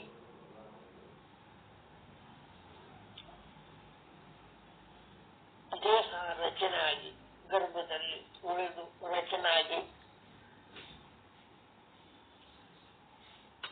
ಕರ್ಮಾನುಸಾರವಾಗಿ ದೇಹಕ್ಕೆ ಬಂದು ಆ ಪಿಂಡ ಅಂತಕ್ಕಂಥದ್ದು ಗರ್ಭದಲ್ಲಿ ಬೆಳೆದು ಆ ಅಖಂಡ ಚೇತನ ಸ್ವರೂಪನಾಗಿರ್ತಕ್ಕಂಥ ಬ್ರಹ್ಮನೇ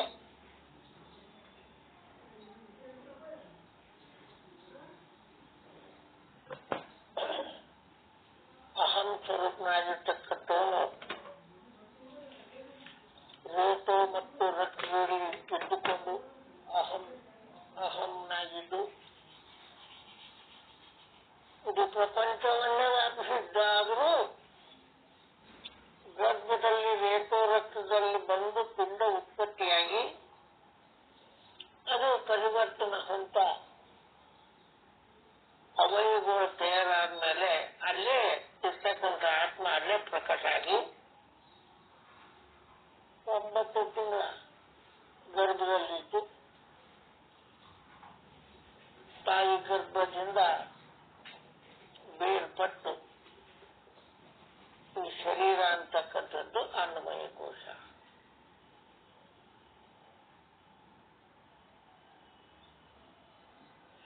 ಇಳಿದು ತೋರಿಸಿ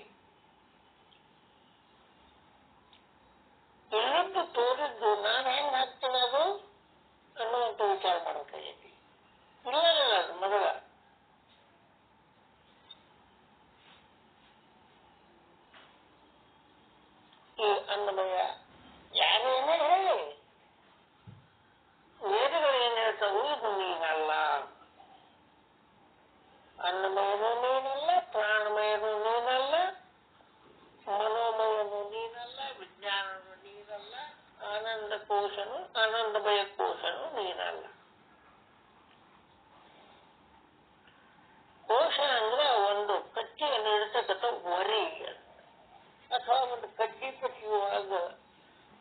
ನಾಡಿಗಳನ್ನು ಹಾಕಿರ್ತಕ್ಕಂಥ ಮೇಲೆ ಒಂದು ಕವಚ ಅದಕ್ಕೆ ಕೋಶ ಅಂತಾರ.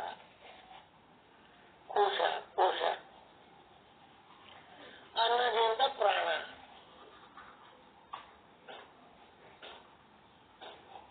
ತತ್ವಗಳ ವಿಭಜನೆಯಿಂದ ಇವೆಲ್ಲವೂ ತೋರಿಕೊಂಡು ಕೋಶಗಳು ಆಗಿದ್ದಾವು. ಪ್ರಾಣಮಯ ಕೋಶ ರಜೋಗುಣದಿಂದ ಪಂಚ ಜ್ಞಾನೇಂದ್ರಿಯಗಳು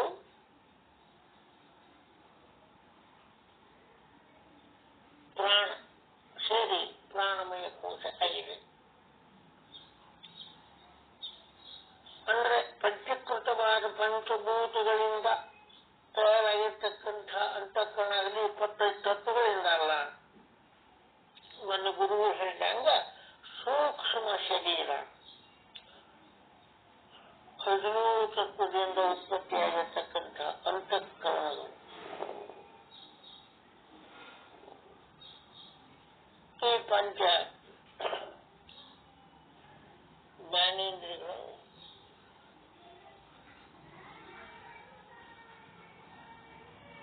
ಪ್ರಾಣ, ಪ್ರಾಣ ಉದಾನ ಸಮಾನ ಪ್ರಾಣ ಅಂತಕ್ಕಂಥ ವಾಯುಗಳು ಸೇರಿಕೊಂಡು ಪ್ರಾಣಮಯ ಕೋಶ, ಅನ್ನಮಯ ಕೋಶದಿಂದ ಅದರಲ್ಲಿ ಪ್ರಾಣಮಯ ಕೋಶ ಉತ್ಪತ್ತಿಯಾಗಿದೆ. ಕೋಶಗಳು 5 ಇವು ನಾನಲ್ಲ. ನಾನಂದ್ರೆ ಶುದ್ಧ ಬ್ರಹ್ಮ ವಸ್ತು. ಹ್ಯಾಂಗ ನಾನಲ್ಲ ಅಂದ್ರೆ ಇವು ತತ್ವಗಳಿಂದ ವಿಭಜನೆ ಹೊಂದಿದವು, ಹೋರಾಡುತ್ತವು. ಅದಕ್ಕೆ ನಾನಲ್ಲ, ನನೂ ಅಲ್ಲ.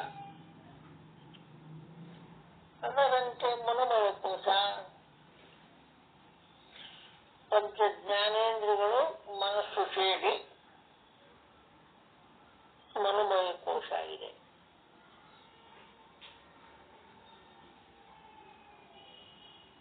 ಪಂಚ ಜ್ಞಾನೇಂದ್ರಿಯಗಳು ಮನಸ್ಸು ಸೇರಿ ಕೂಡಿಕೊಂಡು ಮನೋಮಯ ಕೋಶ.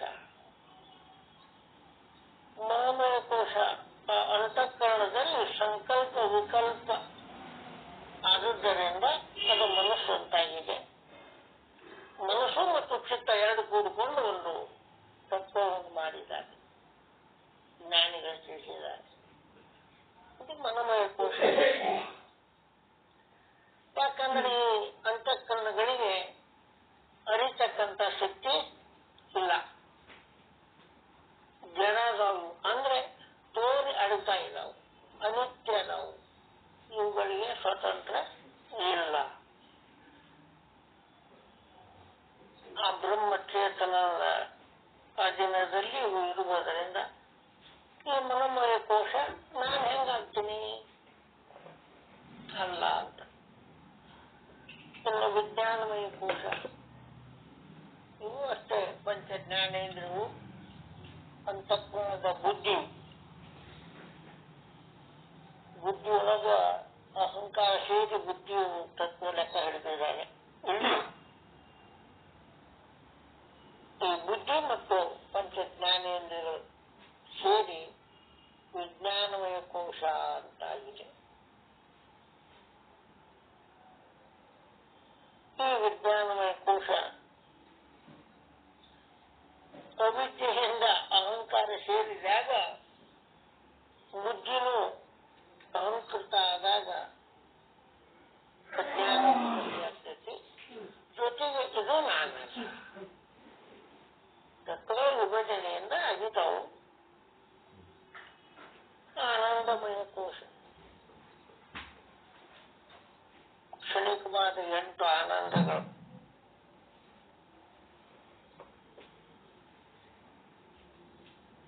ಸುಪ್ತಾವಸ್ಥೆಯಲ್ಲಿ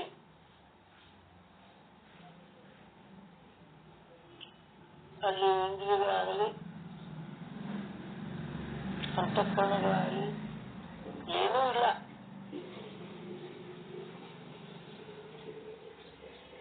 ಈ ಕೋಶಗಳ ವ್ಯವಹಾರವೂ ಅಲ್ಲಿ ಇಲ್ಲ. ಕೋಶ ಇದೆ, ವ್ಯವಹಾರ ಇಲ್ಲ. ಮತ್ತೆ ಜೀವಂಗ ನಾನು ಅನ್ಬೇಕಾಗ್ತೈತಿ. ಈ ರೀತಿಯಾಗಿ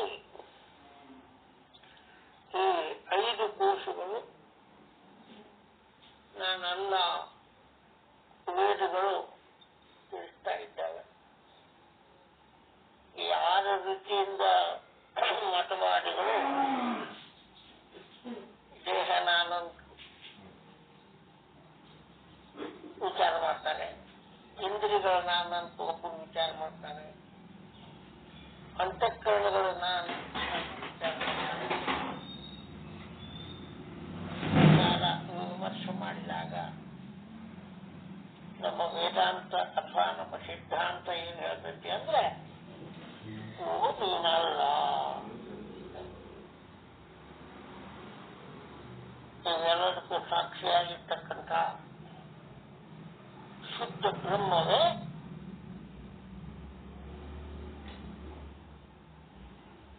ತಾನು.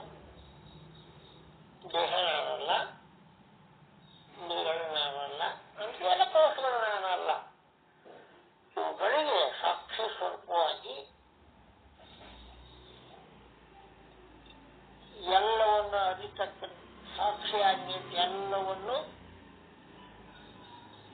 ಅರಿತಕ್ಕಂಥ ಅಥವಾ ಕೂಟಸ್ಥ ಅಥವಾ ಚೇತನ ಇವೆಲ್ಲ ಒಂದೇ, ನಾಮ ಬೇರೆ.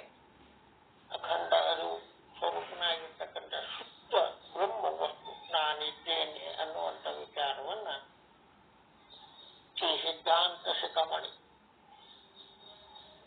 ವೇದಾಂತ ಒಂದು ರೀತಿ ಇದ್ರೆ ಸಿದ್ಧಾಂತವನ್ನ ತಳದಿಂದ ವಿಚಾರ ಮಾಡ್ತಾ ಕೆಳಗಿಂದ ಹೌದು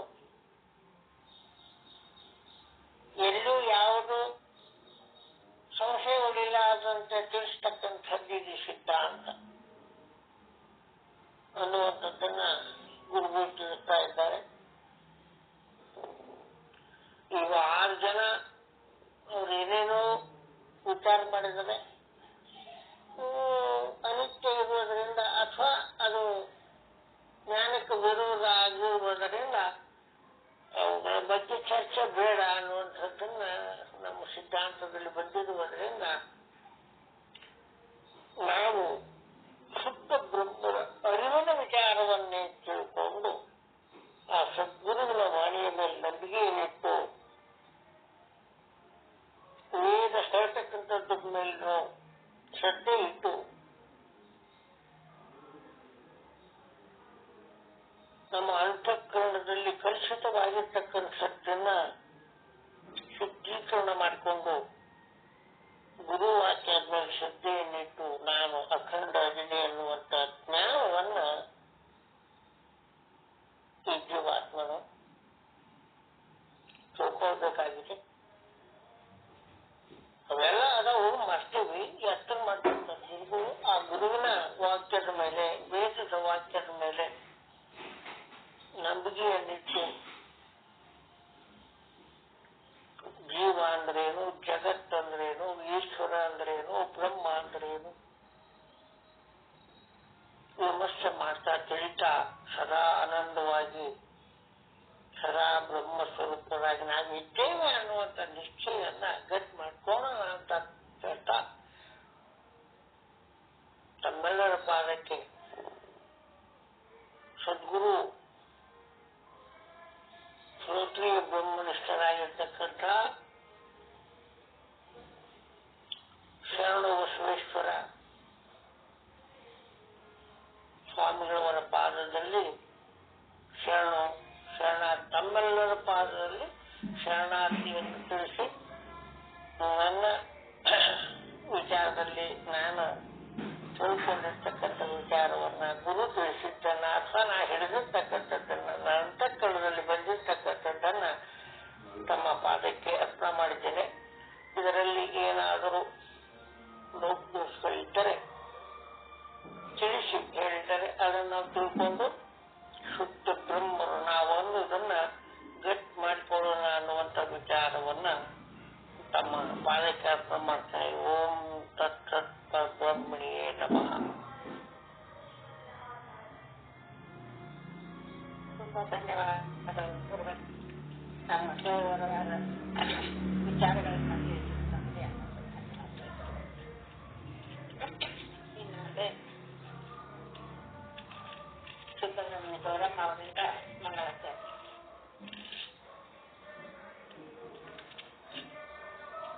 ಓಂ ಪೂರ್ಣಮದ ಪೂರ್ಣಮಿದಂ ಪೂರ್ಣಾತ್ ಪೂರ್ಣಮುದಚ್ಯತೆ ಪೂರ್ಣಸ್ಯ ಪೂರ್ಣಮಾದಾಯ ಪೂರ್ಣಮೇವಾವಶಿಷ್ಯತೆ. ಓಂ ಶಾಂತಿ ಶಾಂತಿ ಶಾಂತಿ. ಪರಮಾನಂದ ಪ್ರಾಪ್ತಿ ಭವ, ಸರ್ವ ದುಃಖ ನಿವೃತ್ತಿ ಭವ, ಇಷ್ಟಾರ್ಥ ಸಿದ್ಧಿರಸ್ತು. ಯಶಸ್ವಿ ಭವ ಯಶಸ್ವಿ ಭವ. ಓಂ ಶಾಂತಿ ಶಾಂತಿ ಶಾಂತಿ. ಎಲ್ಲ ಗುರುಗಳಿಗೂ ಶರಣು ಶರಣಾರ್ಥಿಗಳು. ವಿಶೇಷವಾದ ಪ್ರಕಟಣೆ. ಇವತ್ತು ರುದ್ರವನ್ನ ಶ್ರೀ ರುದ್ರವನ್ನ ಕವಿ ಗುರುಗಳು ಪ್ರಕಾಶ್ ಚಂದ್ರಗುರುಗಳು ತಿಳಿಸಿಕೊಡಲಿದ್ದಾರೆ. ಸರಳ ರೀತಿಯಲ್ಲಿ ಎಲ್ಲರೂ ಇದರ ಒಂದು ಪ್ರಯೋಜನವನ್ನು ಪಡ್ಕೋಬೇಕಾಗಿ 4 ಗಂಟೆಗೆ ಅಂತಂದು ಎಲ್ಲರೂ ಹಾಜರಾಗಿ ಪ್ರಯೋಜನ ಪಡ್ಕೋಬೇಕಂದ್ರೆ ಎಲ್ಲರೂ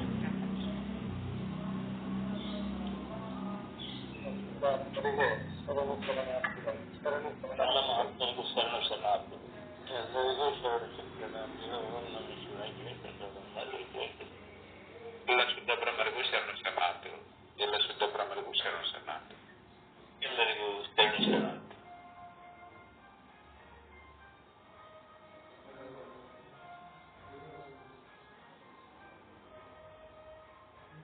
ಎಲ್ಲರಿಗೂ ಶರಣ ಶರಣಾರ್ಥಿಗಳು.